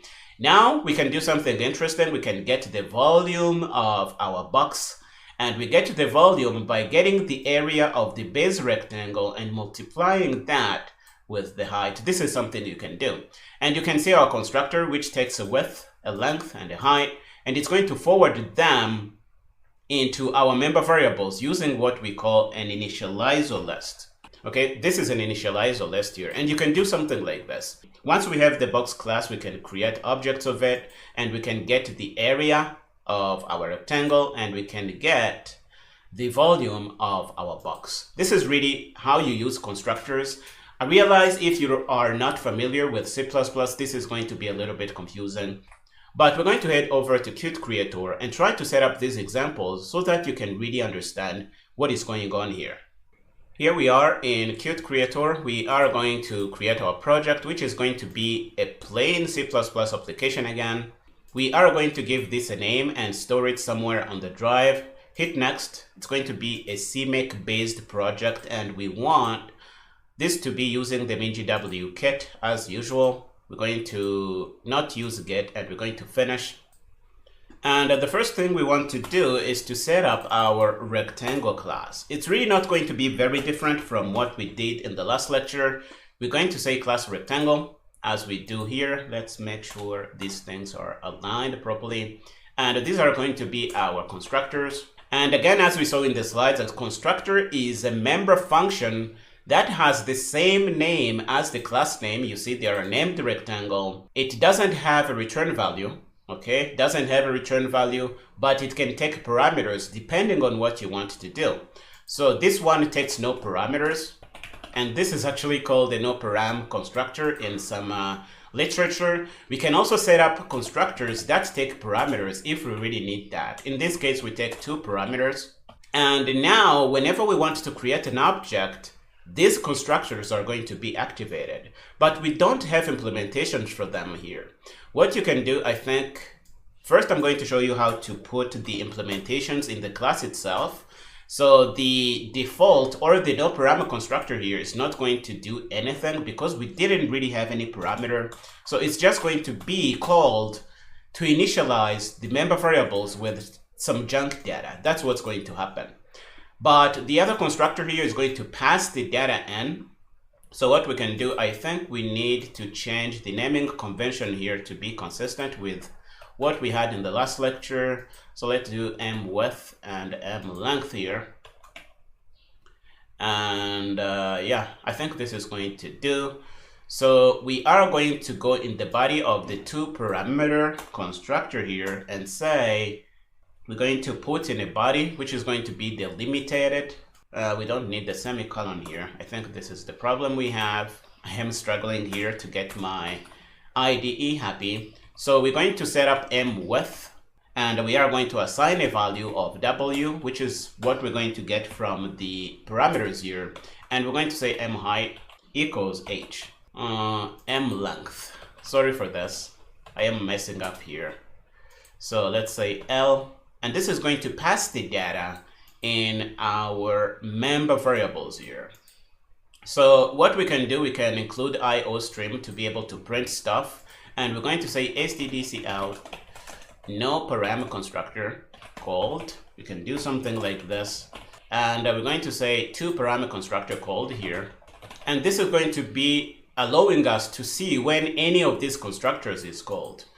Let's put in the bodies for the set width and set length method. I am going to come back when I am done. I don't want to waste your time watching me type this. Okay, I have the bodies of these guys. Now we can go in main and try to create objects of this rectangle class here. Let's do that. We're going to go in main, and we're going to say rectangle R, just like we do here. And we're just going to see what happens. Let's compile. And compilation went through. Before we run, let's go to Projects tab, go in the Run Configurations, and make sure we run this in the terminal. And we're going to try and run this. Let's see what happens. We hit the green button, and it's going to say no parameter constructor called. And hopefully this proves that when you create an object, the C++ runtime is going to call the constructor to set up your object. Because we really did nothing here. We created an object and we didn't do anything with it, but the compiler is going to look for a constructor to be able to build objects.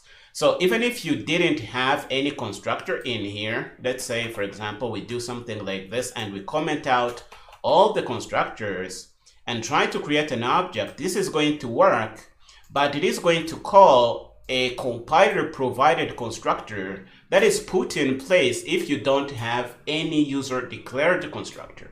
So what we are doing here, we are really telling C++, we don't want you to help in building our objects. We have a better way to build them and use our own constructors to build these objects here. This is what is happening. Now, some of you are going to say, Daniel, how do I call the two-parameter constructor here? Well, you can build your objects by directly passing in the parameters for the width and the length. For example, you can say rectangle R and pass in 10 and 20 for the width and the length. And now that we have this, for example, we can say stdc out and say area. We can do something like this. We're going to say R get area. And if we run, we're going to see the area printed out with the data we provided. So what the compiler is really doing, it is taking the 10 here and it is using it to set up the width, okay? It is going to take the 20 here and use it to set up the length of the rectangle. And when the get area method is called, we're going to take that width and multiply that with this length, and we're going to get the value printed out. This is what is happening here. And you can really use constructors to specify how the data you use when constructing objects is forwarded into the member variables of the class, if I can say it like that. Okay, now that you have seen this, let's see how you can set up implementations for these classes on the outside. I think that's going to be a little bit interesting. It's going to make your classes less cluttered, and it is a really good way to do things. We can copy the code for the constructors. This is what I like to do because I don't like to set up everything directly on the outside. And we're going to say that these are constructor implementations. And we need to specify the scope and resolution operator because the compiler now is looking at this and saying, where does this method belong? I don't really understand where this is coming from. So you need to help the compiler out a little bit, and we're going to say, compiler, this method belongs to the rectangle class. So make sure you understand that. So we're going to say rectangle. And now the compiler should be happy. It should know where this thing belongs. We're going to do the same for the other two parameter constructor. And now we have the implementations, but remember, we still have the other implementations in, and the compiler is seeing two implementations for the same thing, and this is not going to bode well with your compiler. So we need to turn what we have inside the class into prototype. And we're going to take out the body and put a semicolon. Don't forget that. And now the code is going to work as it did before. But now please notice that our class is less cluttered. I think we should also take out the implementations for all these methods. And we can go below and say other methods. And we're going to put the implementations in. We're going to say that this belongs to rectangle. And we're going to say this belongs to rectangle. And this belongs to rectangle. Okay, we can do something like this. And we're going to take out the bodies again. You see we have errors saying that we are redefining these methods because we have both implementations on the inside and on the outside, but we can easily fix this by taking out the thing here. And remember, we need to make get area const because it really doesn't have any business modifying the member variables. And we're going to put our const here, and you see the compiler is going to be happy. We can build. We're going to see that the build is good right here. We can run, and it's going to say whatever it needs to say. You see, the two parameter constructor was called because we built an object by passing in the two parameters here. Hopefully this is making some sense if you weren't familiar with these kinds of things. Okay, now that we have the rectangle class, let's set up our box class. We're going to say box class, and we're going to go down and paste in the definition for the class. And we're going to change this to say stdc out, and we can put stdendl to move to the next line. And let's change this to follow the naming convention we are using in the course here. And bear with me as I am changing this. and we're going to take the data and forward that into MR, and we're going to forward the data into mHeight. Okay, and this is going to introduce a new thing I haven't really shown you in QThread. In the constructors we have done, we manually set the data into each member variable. But you see that for box, we are using what is called an initializer list. And it is this thing you see right here. This is an initializer list. And basically what this is telling the compiler, it is saying, take whatever parameter that the user passes in when they construct a box object and use it to initialize your members. In this case, we will use W and L as the width and the length of the rectangle, and we're going to use H as the height of the box. Okay, and this is really a syntax you have to know to be able to tell C++ to do things the way you want. Once an object is constructed, you can really use the data. In this case, we are interested in computing the volume, and the volume is going to be the area of the base rectangle multiplied by the height of the box. And we're going to get the volume and use it however we want in our code.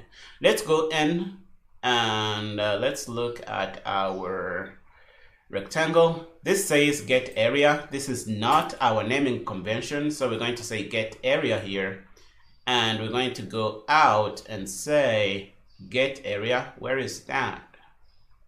If I can even find it. Get area const. Oh, it is all the way to the bottom, so I should take it and move it here. Sorry if this is messy, but we are learning, so we make mistakes. Making mistakes is no big deal. You can correct them. That's the best way to learn. So now we have a good naming convention here, which is consistent, and we're going to change get area to say get area here, and we need to change this to say get volume with a lowercase and an underscore, and this is going to do. Now we can construct objects using this constructor here. Let's say get area in the main function. Okay, now that we have this, we can build the box object. So we're going to say B, and we're going to pass in 3 pieces of data, 10, 20, and 30. We can do whatever we want, like this. And we can print the volume of this thing. So let's do stdc out volume, and we're going to print the volume. We're going to say R volume, get volume. No, B, get volume. This is what we want. And this is really how you call the method here. And if we run, we should see a volume printed out, and the volume is 6,000. And if you take 10 and 20 and 30 and multiply all these numbers, you're going to get a 6,000. If you don't believe me, let's use a calculator. Some of you are going to say, Daniel, I don't trust you. Please trust the calculator here. 10 multiplied by 20 multiplied by 30. This is going to be 6,000. And it is what we get as the volume of our box here. And I used these simple examples to really show you how you can set up your own classes, set up constructors for those classes, and be even able to use some of your own classes as members for other classes. And this is pretty powerful. We are going to stop here in this lecture, and I will see you in the next one. In this lecture, we're going to see how you can set up your class across multiple files. And some of you are asking, why would I want to do that? Well, the answer is design. You want clean design, and you want things really separated into little components so that your mind can focus on one thing at a time. Let's head over to QThread and see how we can apply this to our box and rectangle classes. Here we are in QThread. We are going to create a new project like we always do. So we are going to name this classes multiple files. We're going to store this somewhere on our drive. We are going to use CMake as the build system. We are going to use the MinGW kit. We don't want to Git as the version control system. And this is going to create our project here. Just to save on some time, I am going to put in the code we had in the last lecture. So you see we have our rectangle class, we have, or the mumbo jumbo here, we have our box class, and we have code that creates things from those classes in the main function here. And if we build and run, this is going to build and run just fine. So the build is good. We can run this. But before we do, we need to go to projects and go to our run configurations and say that we want to run this in the terminal, just like we do here. So let's come back to edit and run. This should do whatever we did in the last lecture. And now we want to separate this into different files. For example, we don't want the rectangle code to show up in the main function, because the main function is really like where everything comes together, and it's not a good idea for the details of each little class you build to show up in the main function like this, or in the main file.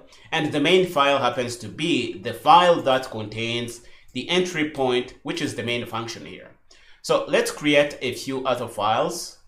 We can create a new header file. I think we can go to sources and say add. Can we do that? We're going to add new. And we're going to say C++, and we're going to add a new header file. This is what we want. We want to use a header file. And we're going to give it a name. We're going to name this rectangle.h. Okay, if we do next, we're going to be told which version control we want to use. We don't really want that, but we're going to specify the project where it's going to be added. And CMake is going to say files are not automatically added to the CMake list.txt file. Please be careful about this.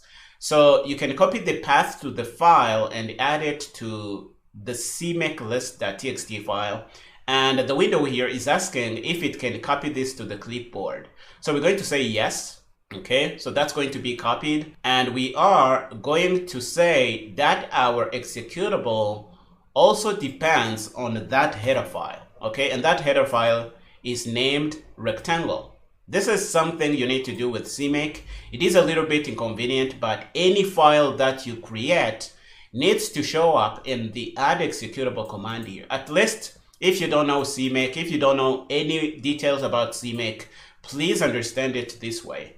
Every time you create a new file in your project, you will need to make the name of that file show up in the add executable command here. Once you have added the file here, and it is really in your path, you have created it. For example, if we go to the location of main CPP file by right-clicking main CPP and saying show in Explorer, you see that we have the rectangle file. It is already created, and you can see it right here. But we need to tell the project about it.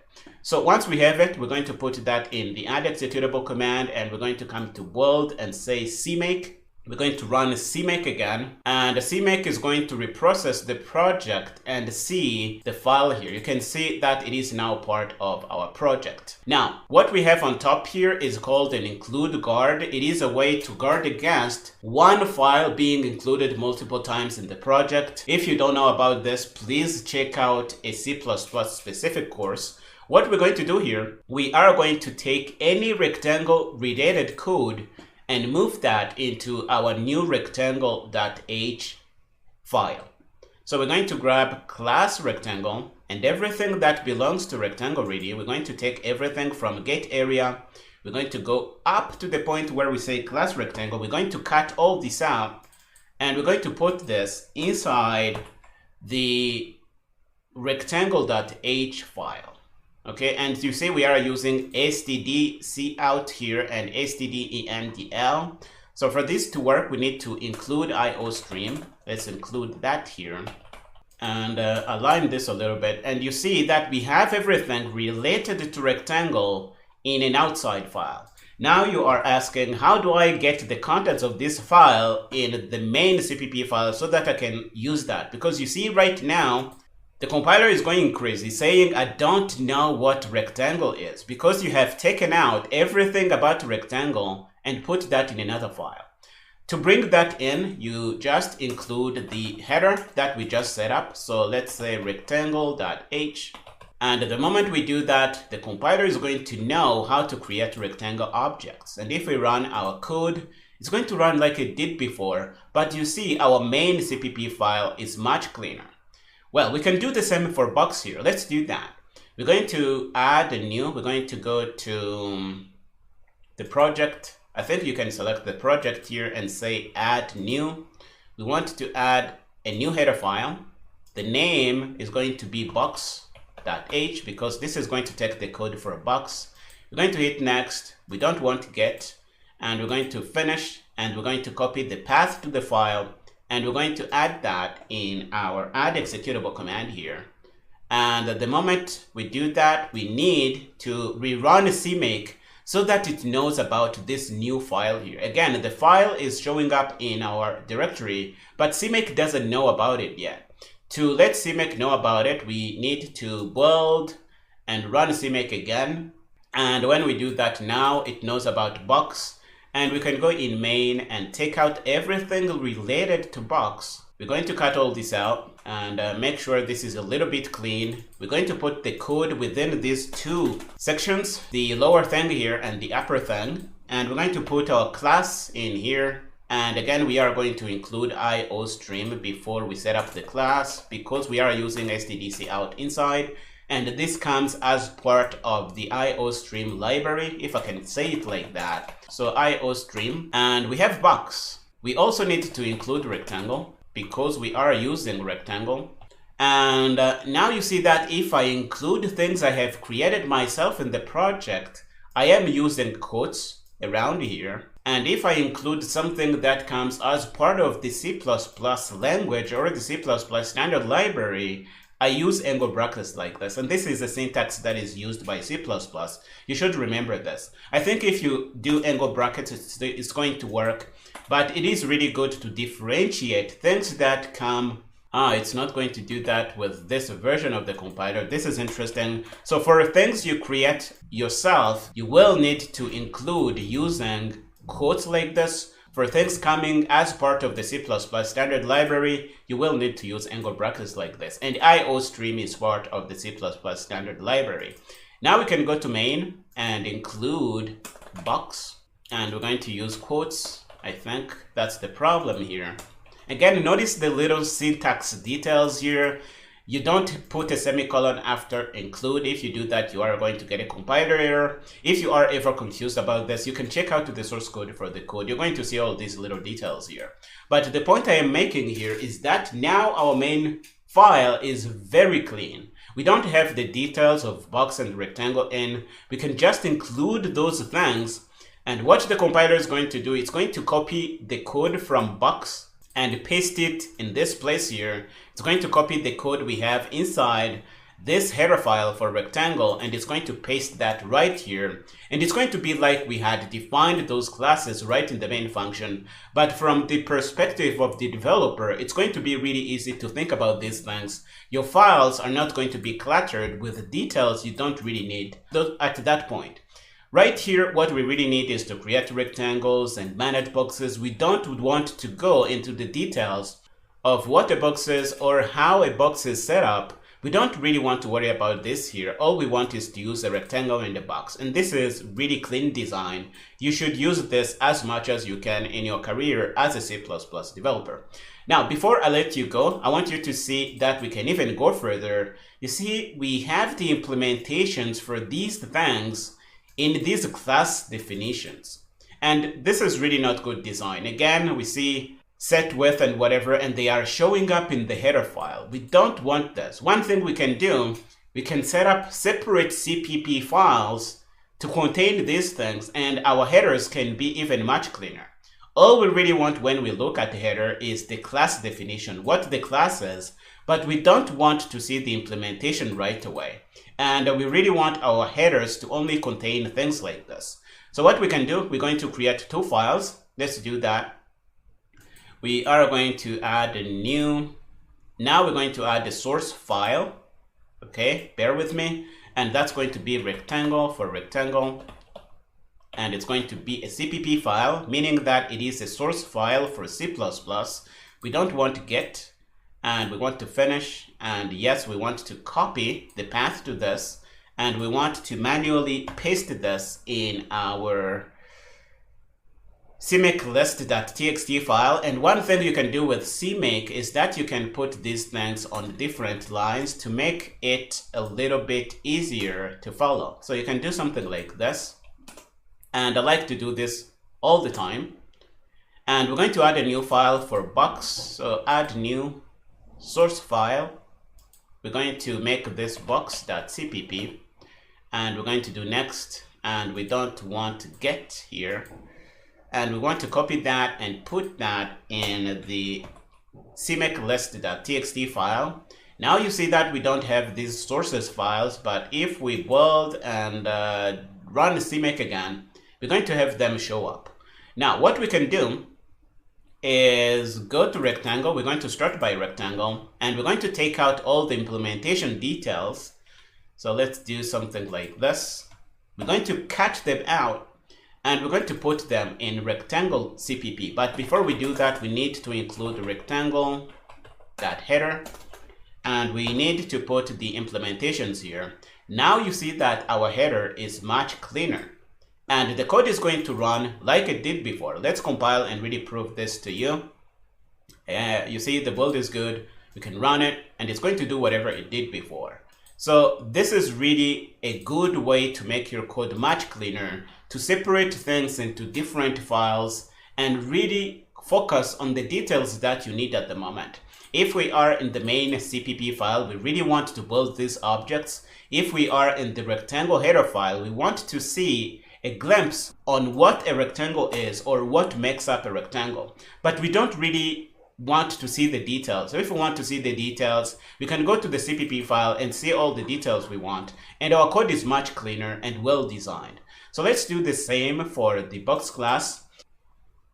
We have the implementations inside the class. So before we go to the CPP file, we can do something like this to make sure our code works. So let's do something like this. We're going to say this belongs to the box class.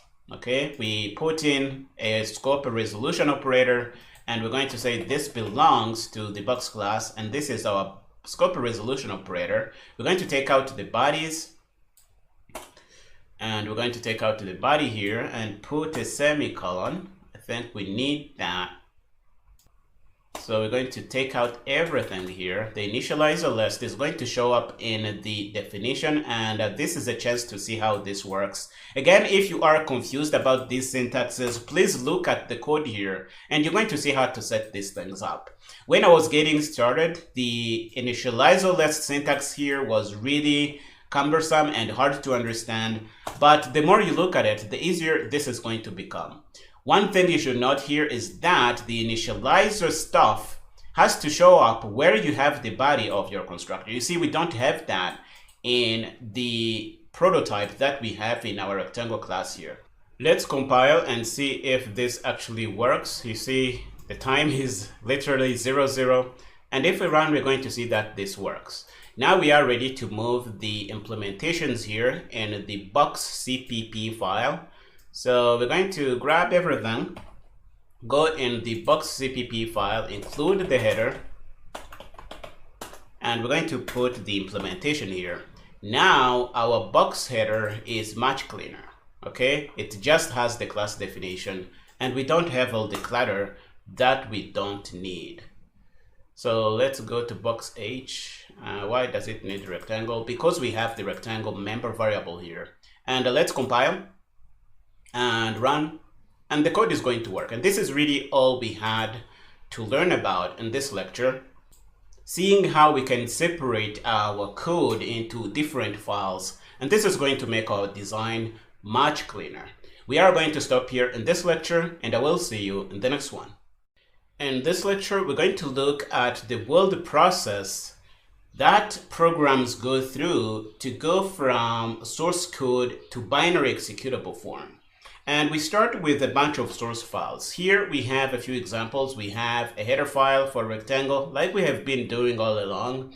We have a CPP file for rectangle, and we have a main CPP file that is supposed to pull everything together and make it a single program. You basically create objects of the rectangle class in the main CPP file and do things with them.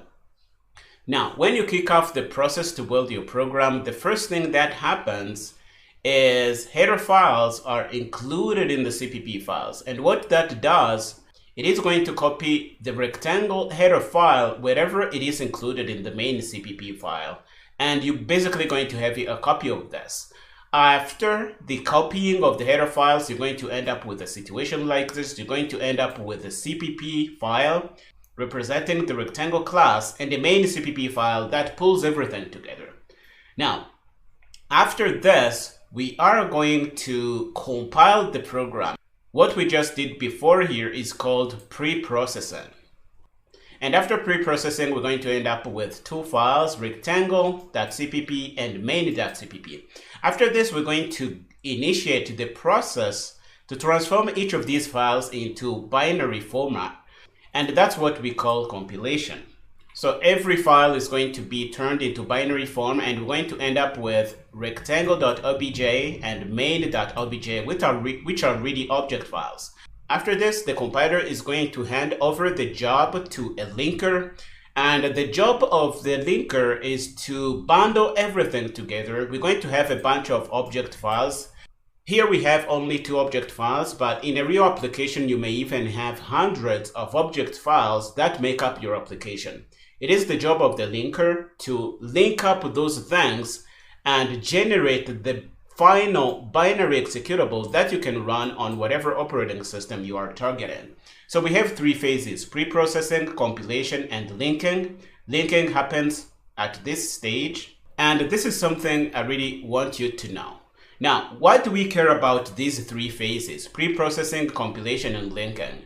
The reason is I want to introduce you to declarations and definitions for entities in your C++ program. So far, we have really learned about 2 entities. We have functions and classes, which can be split into declarations and definitions. For example, here we have a function called add. It's going to add up 2 doubles, and this function here, as you see it, if it shows up before the main function, it is going to double both as a declaration and as a definition. And the declaration is really like a summary of what the function does. It tells you what the function does, but it doesn't tell you how the function does that. In this case, we have a declaration because we have the prototype here that gives us a summary about this function. And this can be thought of as a declaration for the function. The body is really the definition of the function because it defines how the function does its job. Now, in a C++ program, it is possible to split a declaration from a definition. And here is a simple example. If we change our program and make it something like this, we will have a prototype before the main function, and what we have after the main function is going to be our function definition. Now, why would you want to split things up like this? Again, the answer is design. You don't want everything cluttered in a single place, and it is really helpful to split things up a little bit. And in this case, we are splitting things into declaration and definition. Again, a declaration gives a summary or a peek into what an entity does. For example, if you look here, you're probably going to know that this function is going to add up 2 doubles and return a double. But when it comes to knowing how the actual addition is carried out, you will need to look at the function definition, and it is below here.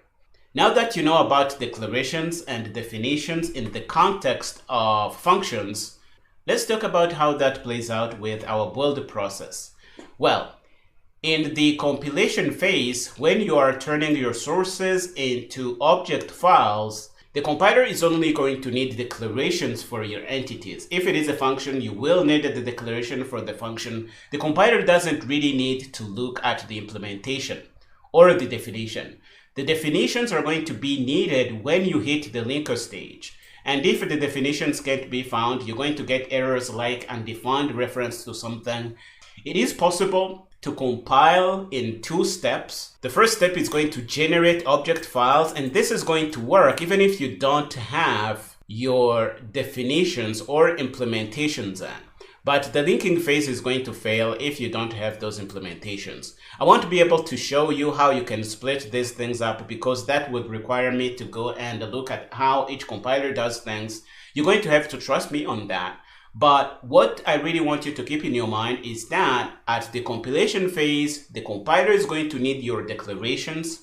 At the linker stage, your implementations or definitions are going to be needed.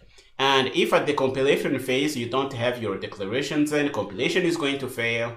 If you don't have the implementations in at the linker stage, your linking is going to fail and you're going to get undefined reference errors. Now, we have talked about declarations and definitions in the context of functions. How does this apply to classes? Suppose we have a class like this. The rectangle class we have grown to know and love. What we have here is thought of as a class definition. And some people call this a declaration, but it's really not a declaration because this is defining what makes a rectangle a rectangle. And what makes a rectangle is these two member variables and all these functions here. So this is a definition for the rectangle class. But inside this rectangle class definition, we have method declarations. And it is possible for the implementations or definitions for these methods to show up in the class here, but it is common practice to put them in a separate files, and these are going to be implementations for the methods of the class. I really want this to make sense to you. But what we have here is a class definition. It's not a class declaration. Now that you have an idea about these concepts, we're going to go to Qt Creator and play with this a little more. Okay, here we are in Qt Creator. We're going to create a new project. It's going to be a plain C++ application. Let's do that. We're going to give it a name and put it somewhere on our drive. We're going to be using CMake, and we're going to use MinGW as the kit. We don't want to get at this point, and we're going to finish. This is going to generate our project. We have our main CPP file here, and we are going to start by putting in the add function, the popular one. So we're going to say double add, double A, and double B, and we are going to return A plus B. How convenient. We can go in main and say auto result equals add 10 and 20. Can do something like this, and we can print the result. If we compile and run this program, it should compile. Let's look at compilation. It's good. We're going to go to projects, go to run configuration, and run this in the terminal. We want to specify this. And if we run, this is going to run and say result is 30. But in the slides, we said that this doubles as both a declaration and a definition. It is a declaration because we have a summary of whatever it is this function does. By looking at the prototype, we know that it takes two pieces of input and it returns something. And based on the name, we have an idea that it's going to add stuff up. This is really the summary of what this function does. It is a definition because we have the body of the function here, and we can see how this function actually does the addition. This is the difference between declaration and definition. I really want you to make these things clear in your mind because they were a source of confusion for me for a long time, and I don't want you to suffer the same problems. But it is possible to separate these into declaration and definition, and we can copy the code and put that in the below the main function and only leave the header information for the function here. Now, this is going to be a declaration. What we have in front of the main function, this is our declaration. And what we have below is going to be the definition.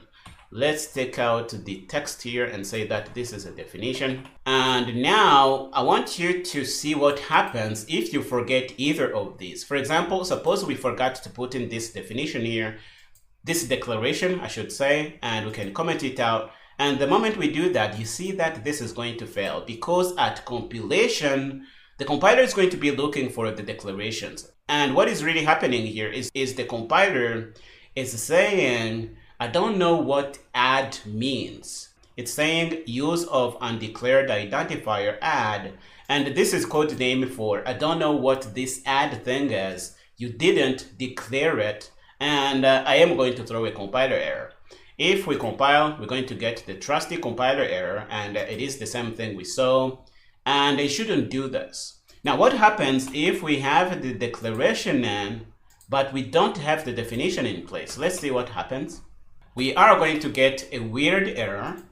So compilation, and you get another different error. If we click here, we're going to say undefined reference to add. And what I really want you to see is the difference between compiler errors and linker errors. Linker errors in most cases are going to say undefined reference to something, because when we hit the linker stage, remember we are going to be looking for definitions or implementations, and if they are not found, the linker is basically saying I can't find the implementation for the add name that was handed over to me by the compiler. Because the job of the linker is really to link these declarations to definitions in however many object files that the linker is linking up. I really want you to see this. But the point I'm trying to make here is the difference between declaration and definition. Declarations are used at compile time, definitions are used at linker stage. Please remember that. Now we can solve this problem by putting in our definition or implementation, and if we build, now the linker is going to be happy and compilation is going to succeed. Another thing I want you to know is that we can even put our definitions in completely separate files. Because if we go back to our slides here, we're going to see that the job of the linker really is going to take however many object files we have and stitch them together to produce this binary executable here.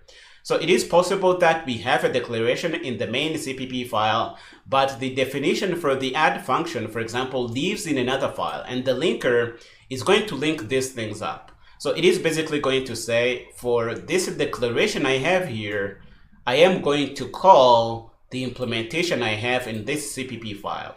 But it is also possible to have the implementation in the same CPP file. So for example, we can have the declaration here and have the implementation like we had in the main CPP file, and the linker is going to link these two up.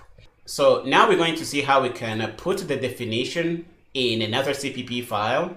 So let's say we can do something like this. We can add a new file. It's going to be a header file or a source file because it's going to contain the implementation. We're going to call this add.cpp. Okay, we can do something like this. We don't want to get, this is going to be added to our project here. So we can finish. We're going to copy this again and put that in our add executable command in our CMake list.txt file. We are going to build and run CMake for the source file to show up here, add CPP. And all we can do really is grab the definition for this guy and put it in add CPP. We can really make these things and they are going to work.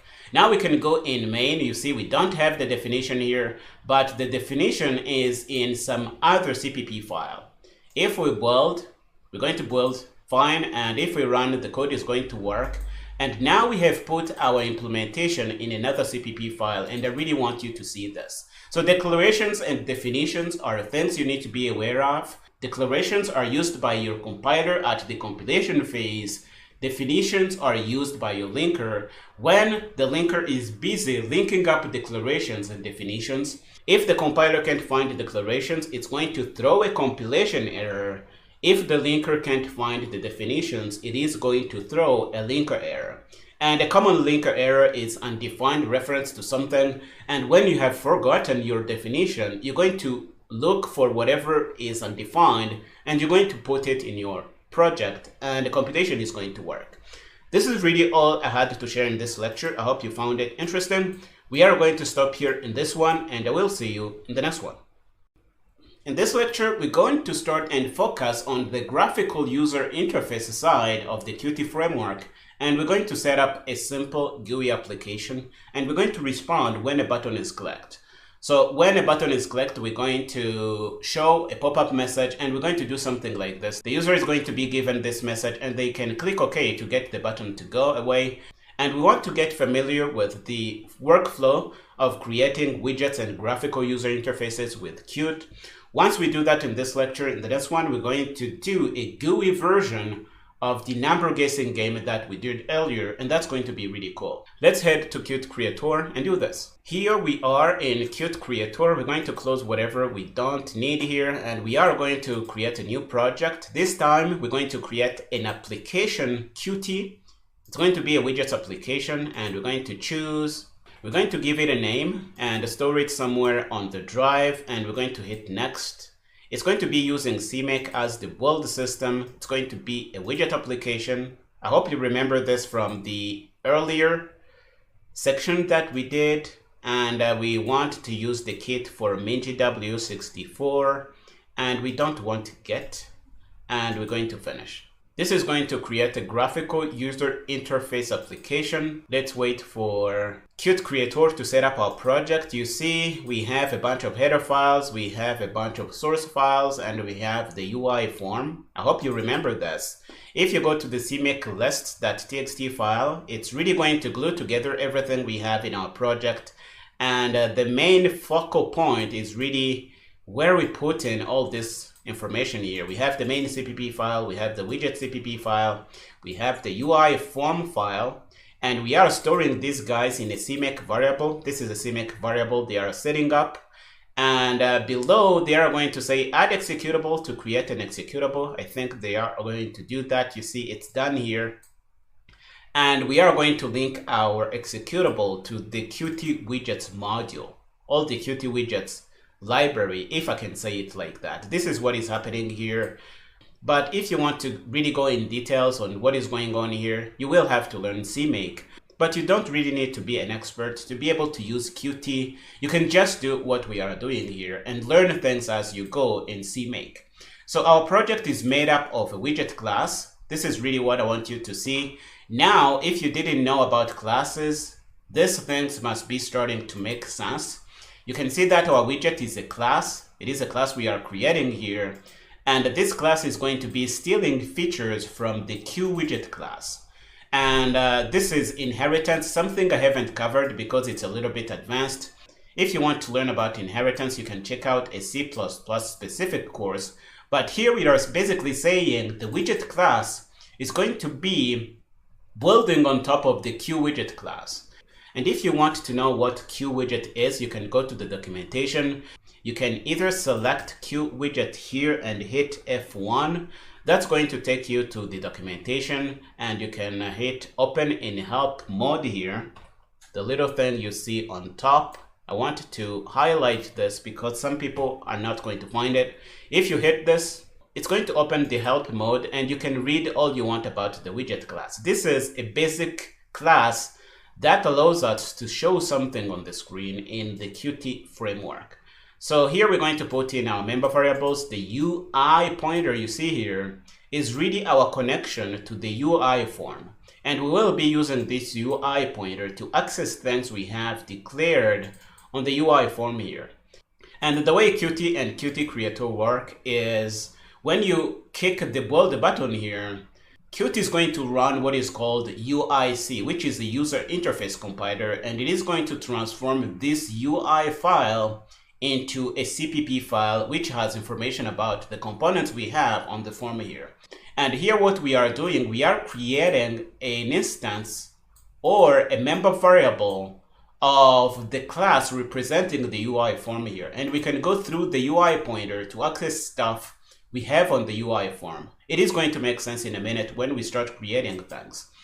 If we right click, we're going to have a context menu show up and we can click switch header source. This is going to take us to the CPP file. And you can see that this is the implementation of the widget class. You need to run this line to connect the UI pointer to the current widget class. This is what we are doing here. And you see an initializer list that is going to initialize everything we have. And we have a destructor, which we haven't really talked about. This is a method that is going to destroy your object when it dies off. Again, you can learn about destructors in a C++ specific course. In this one, we are just interested in using the Qt framework to build cool stuff. Now, let's go to the UI form here. And we're going to drag and drop a button. We're going to say click. And if we put this button here, I think we can use a layout. I have shown you how to use a layout earlier. You can click on the form and hit one of the layouts. We're going to lay out vertically and we can minimize this. We can do something like this. Another thing you can do here, I think you can set up a window title, and it is right here. Right now it is widget, but you can say my app. This is something you can do if you are interested. Another thing we can do is to give this button a useful object name. Right here, it is called push button, and it is not really a good name. You can call it my button, whatever. And now what we want to do is to respond when this button is clicked. But before we do that, let's build a little bit to see if everything is all right. We're going to see this linking up to the Qt framework. You can see that right here. You see linking executable. And if we run, we're going to run this and we're going to see our button here. You see that our title is showing up, and this is really cool. This is an application. Now we want to respond when this thing is clicked. So let's do that. We're going to go back to our form and we're going to right click on the button. We're going to choose go to slot, and we want to respond when this thing is clicked. Hit OK, and this is going to generate a method in your class. If we go in the header, you see we have a thing called slot. We're going to learn about slots in an upcoming chapter, but for now we just want to get a feel of how graphical user interfaces work and how things really work. We want to see something fun happen when we click on the button. Now, when you click this button, the first thing I want to do here is to include QDebug. Let's do that. And we're going to put a message here, QDebug, and we're going to say, okay, we can say something like this. And now if we run, we are going to see the same application pop up. Let's wait for it to finish building. It's done building. If we look at application output and bring up our application again, if we click, we're going to see you had to click on that button, didn't you? Click again, we see the message. Click again, we see the message. But this is not fun. We are building graphical user interface applications. We want to see something pop up on the screen. How can we do that? Well, we can go to the documentation and look for a Q message box. Again, if you wonder how I know about Q message box, it is because I have experience working with Qt. And as you work with that, over time, you're going to know all these classes. This is really nothing complicated. Q message box is a class that displays a primary text to alert the user to a situation. So we can show up something like this, and the user is going to be able to respond. There are ways you can do that, but what I am going to do is to use a static method. I think if we go down, we're going to have an example of a piece of code that we can copy if we are lucky. This is what I like to do. We can say, let's see. We can grab this. We can say Q message box. We can click on the information method. Okay, and you can read about this static method. And what we're going to do is grab the code here, and we're going to be replacing in stuff. I really like to copy stuff from the Qt documentation and use them as we go.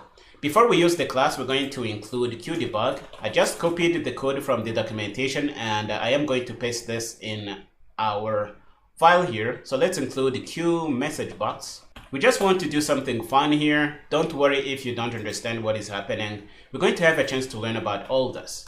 So what we want to do is Q message box, and we're going to say information, and we need to pass in a parent, and a parent is something that is going to clean up when this window here dies. And we're going to pass the current object. It's going to be the this thing or the this pointer. We need to pass in a title. So let's say some title. This is a message. We need to pass in the text. We're going to put in the same text we had in our debug output. How creative. We're going to copy this and we're going to put that right here. And we're going to end this with a quote. I think this is what is needed. Why do we have all these problems? And I think we can leave out the others, and we are just going to use the defaults. Let's see if this works. And it looks like the compiler is going to take it. It is going to take it. So when we do something like this and we click on my button here, we are going to pop up a message box. And it is going to go away when we click on the OK button. Let's see what happens if we run. Okay, so let's look at application output and see that we don't get any debug output. If we click on this, look at what we have here. You had to click on that button, didn't you? And we have something fun popping up.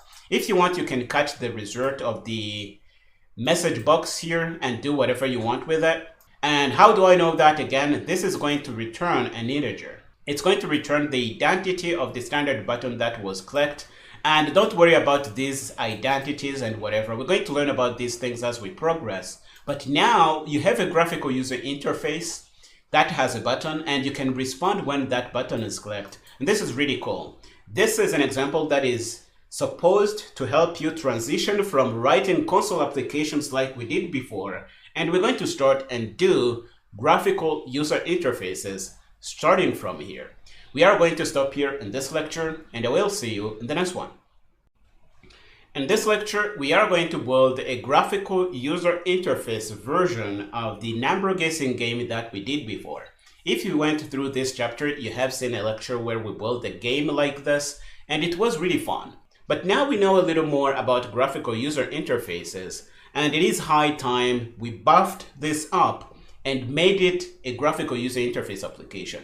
So this is what we're going to do in this lecture. We are going to set up a graphical user interface. It's going to have a bunch of components. We will have a spin box, which is going to allow the user to select a number by hitting either the up arrow here or the downwards arrow here. We're going to have a button for guessing the number. We're going to have a start over button to allow the user to start again. We're going to have a piece of text on top here to let the user know what the application is about. I think we can also change the title here to make it a little more descriptive. We are also going to have a piece of text here to let the user know whether they should go upper or lower. So the application is going to say the number is lower than that or the number is higher than that. And we are going to keep trying until we get the number right. By now you should have a few ideas on how you can build an application like this. The first thing we're going to do is to set up the graphical user interface. We will need to generate random numbers. We will need to keep track of the secret number and the guess number. And we will need to compare things when the user hits the guess button. Let's see how we're going to do this. The first thing we're going to have is a bunch of widget classes. So we will have a widget class. It's going to have a bunch of member variables. We will have secret number and guess number here. And this is not working according to our naming convention, but we're going to change this when we hit the IDE in a minute. And we will respond when the user clicks on one of the buttons. For example, if they click on the guess button, we will know through this method. If they click on the start over button, we will know through this method here. Again, nothing complicated here. So we will go in the CPP file, and the first thing we do is initialize data in the constructor. The first thing we do is to set up our seed. We're going to be using srand. You know srand from the chapter we did on random numbers with the console guess my number game. We are going to generate the number between 0 and 10. And by now you must know why we are doing the gibberish here. We are using the modulus operator to get a number between 0 and 9. And we are adding a 1 to adapt this to fit this range that we want here. We're going to print out the number that was generated, the secret number. And we are going to disable the start over button because we want it to be grayed out when the user is trying to guess. And we will clear out the text in our message label, which is going to be showing data. Here is what we're going to have in our project. We're going to have a form.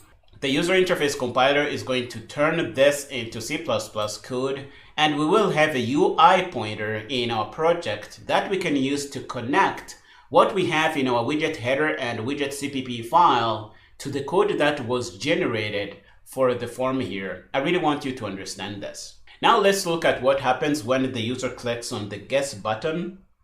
The first thing they're going to do is to grab the value that the user has guessed, and we will get the value from the spin box by calling the value method. After we do that, we're going to compare to see if they got the number right. We're going to compare the guess number to the secret number. If they are equal, the user has got the number right. We're going to put our congratulations message, and we are going to disable the guess button because they have guessed right, and we are going to enable the start over button to give them a chance to try again. If they haven't got it right, we're going to tell them the number is lower than that or the number is higher than that. When the user clicks on the start over button, we're going to do some housekeeping. The first thing we want to do is to enable the guess button. That's what we do here. We are going to disable the start over button. We will put the spin box back to 1, and we will regenerate a new random number and clear out the text to make it ready to accept new text as the user tries guessing. Okay, this is really all we have to do. I know some of this may be not ticking yet, but we're going to go to Qt Creator, do this, and I am sure you are going to understand. Here we are in Qt Creator. We are going to create our project. It's going to be an application or a Qt application. It's going to be a widget one. We are going to give it a name. It's going to live somewhere on your drive. It's going to be a CMake project, and we are going to be doing a widget application. Let's hit next.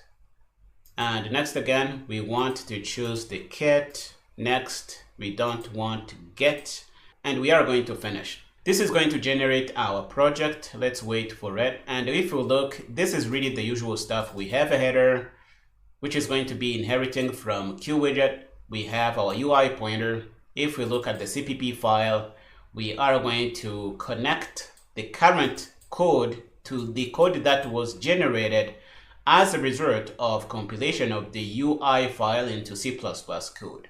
Now let's head over to the widget UI file and set up what we want. The first thing we want to do is to put in, let's minimize this so that we see the entirety of the form.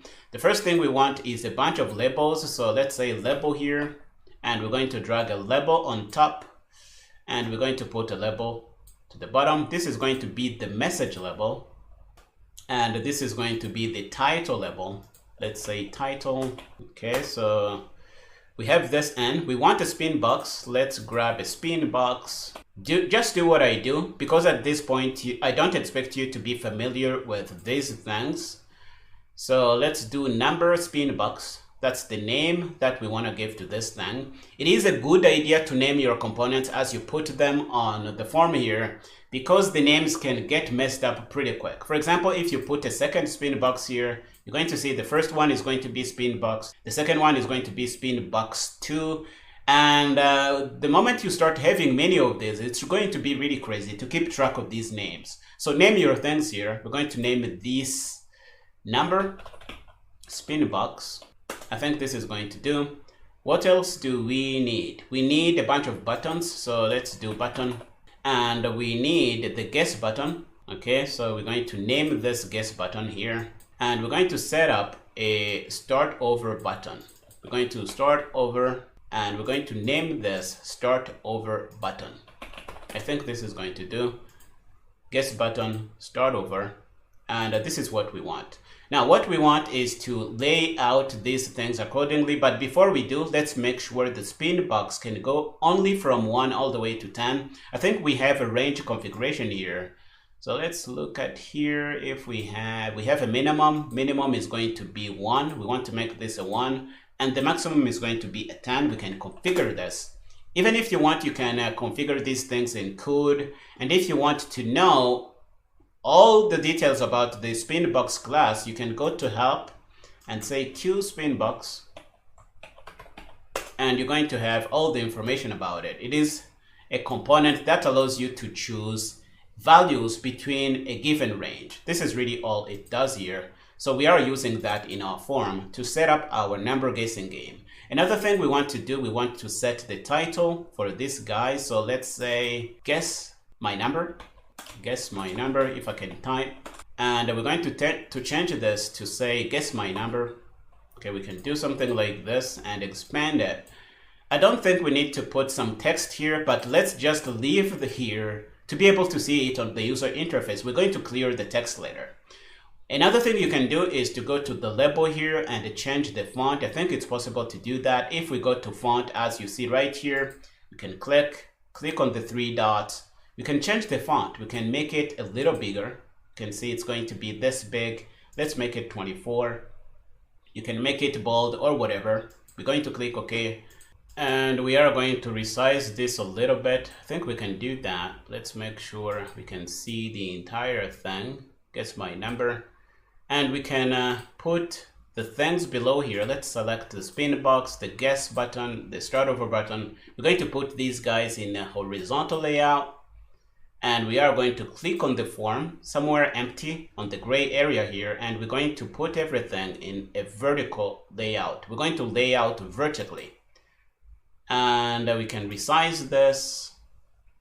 Maybe we can leave it at this location here and bring this down a little bit. And we can run to see our user interface. It's going to show up. Okay, this is how it's going to look. The title is here. We have the spin box, which can only go from 1 all the way to 10. And we can click guess and start over. Let's put in the code that is going to respond when the buttons are clicked. We can click on the guess button, right click, do go to slot. We're going to choose clicked. That's going to work. We're going to go to the UI form again, go to start over. We're going to right click and go to slot, and we are going to respond when this is clicked. Another thing we want to do is to go to the header in the private section and put in 2 integers. We're going to have secret number, and we're going to have int guess number. I think these are the names we used. Guess number, not numbers. And we are going to head over in our CPP file. Let's align this properly. We're going to right click, switch header source, and we see our code that is going to respond when we click on the guess button, when we click on the start over button. We can test these things out. It is a good idea to test that your connections are really working. So we're going to include QDebug and say QDebug, guess button clicked. Can do something like that, and we're going to go down and say QDebug start over. Okay, we can do something like this, and we're going to run. We're going to click the green button here and open application output. Let's open this up.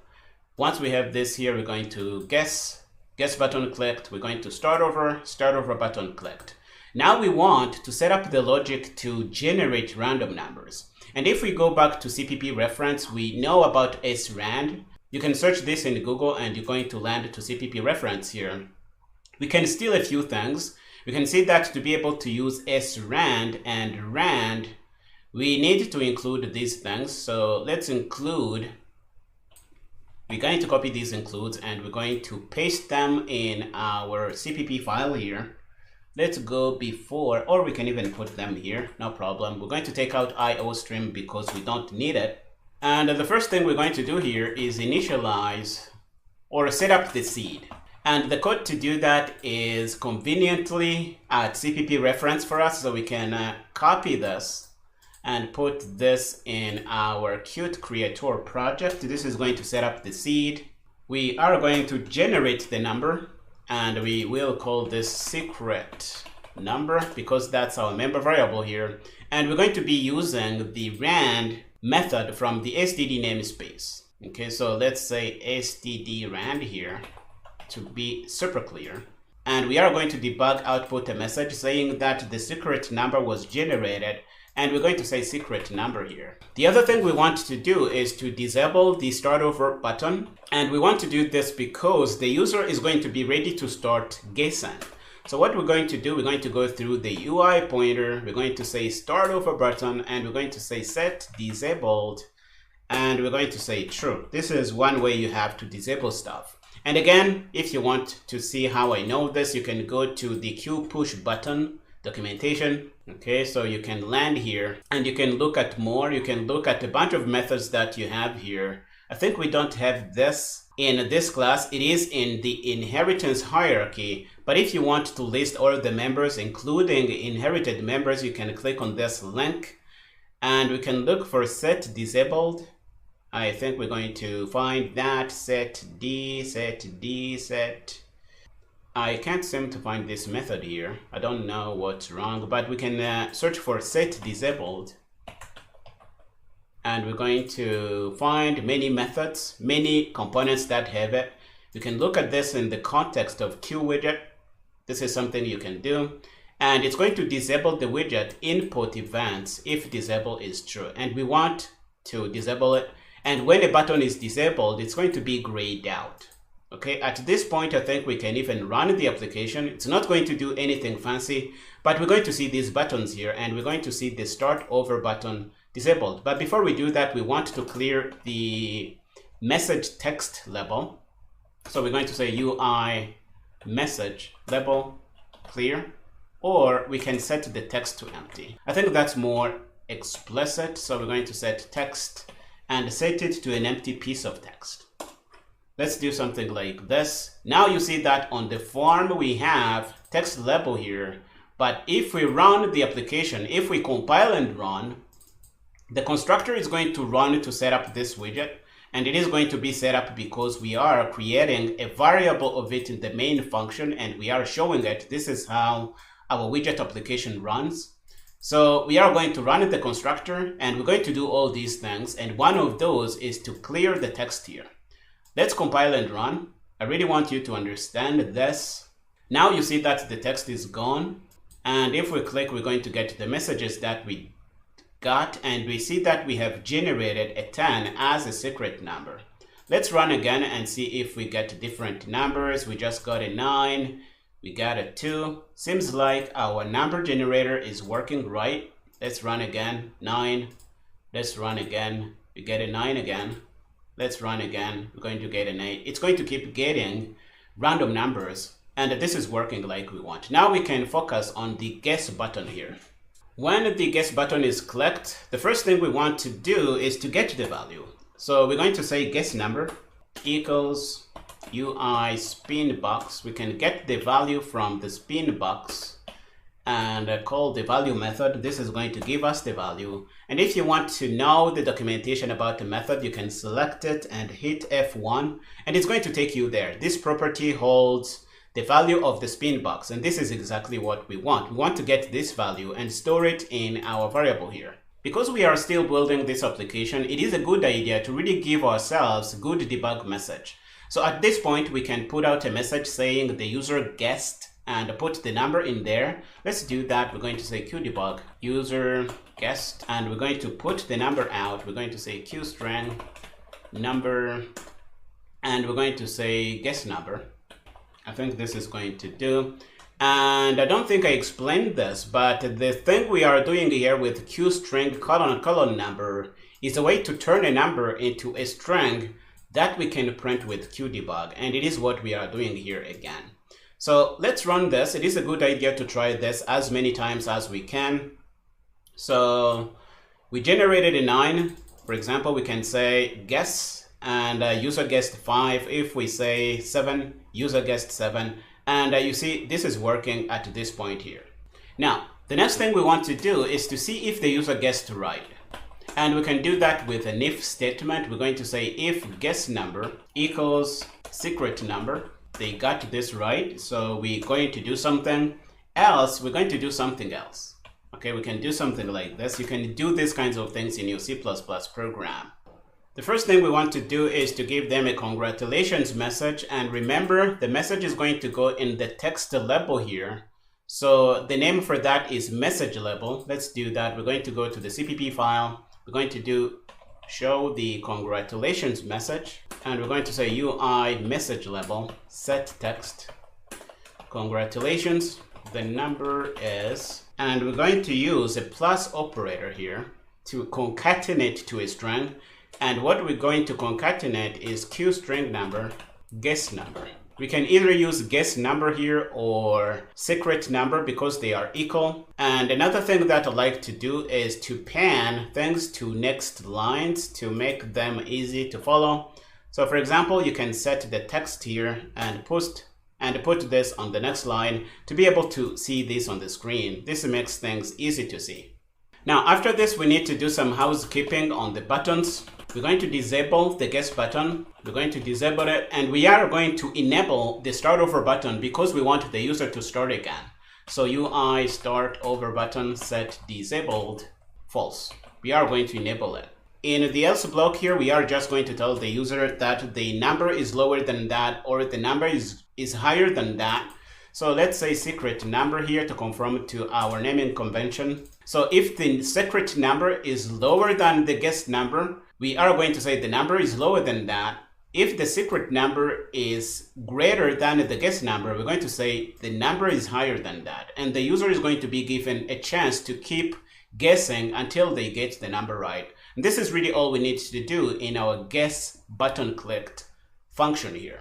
In the start over button, we're going to do a bunch of things. I am just going to put in the code because you already know some of these things. So we are going to enable the guess button. Just like we saw in the slides, we are going to disable the start over button because the user just started guessing. And what is this spin box called? Let's change this secret number. And let's go back and see what the spin box is called. Number spin box. We can come back to our code and name this number spin box. And now we really are ready to use this application here. Again, we enable the guess button because we want the user to start guessing. We disable the start over button. We put the spin box back to 1, the starting point, and we are going to regenerate a new number, store that in our secret number member variable using the std_rand facility. We can use std here to be more explicit about where this function lives. And we are going to reset or clear the data in our message level. Now our code is ready. I think it's time we tried it out. We are going to compile to see that we don't have any compiler errors. The build is good. It went through in 3 seconds. We are going to run. Okay. Fingers crossed. We are going to guess. We're going to say, what if it's a 5? We're going to guess. It's going to say number is lower than that. This is good. We're going to make it a 3. And it's going to tell me, congratulations, you got this as a 3. And this is really cool. We can start over. You're going to see the guess button is going to be activated. And we're going to guess a 4. Number is lower than that. Is it a 2? Number is higher than that. And it is a 3 again. Okay, congratulations. The number is a 3. Start over. We are going to go to 5. Number is higher than that. Is it a 9? Because this number generator really likes 9s. So if we guess number is higher than that, and congratulations, the number is a 10. You see that it is working as a graphical user interface application. And congratulations, you just built your first game using the Qt framework. And we are going to be learning about all the details about how this works and even more components to allow you to do really cool graphical user interfaces. We are going to stop here in this lecture, and I will see you in the next one. Congratulations on hitting the end of this chapter, where the real intent was really getting warmed up to be ready to start doing some Qt stuff. We had a chance to see how to create a bunch of projects in Qt Creator. We learned about a few C++ basics. And this was supposed to be useful if, for example, you are coming from other programming languages and you need to see how things happen in C++, or if you were rusty on C++ and really wanted to feel comfortable with the things we will be doing in the chapter here, and I hope we served that purpose. We also made sure you see the process we go through to transform a console application into a graphical user interface version of the same application. Now that we have this out of the way, we are going to head over to the next chapter and keep learning more things.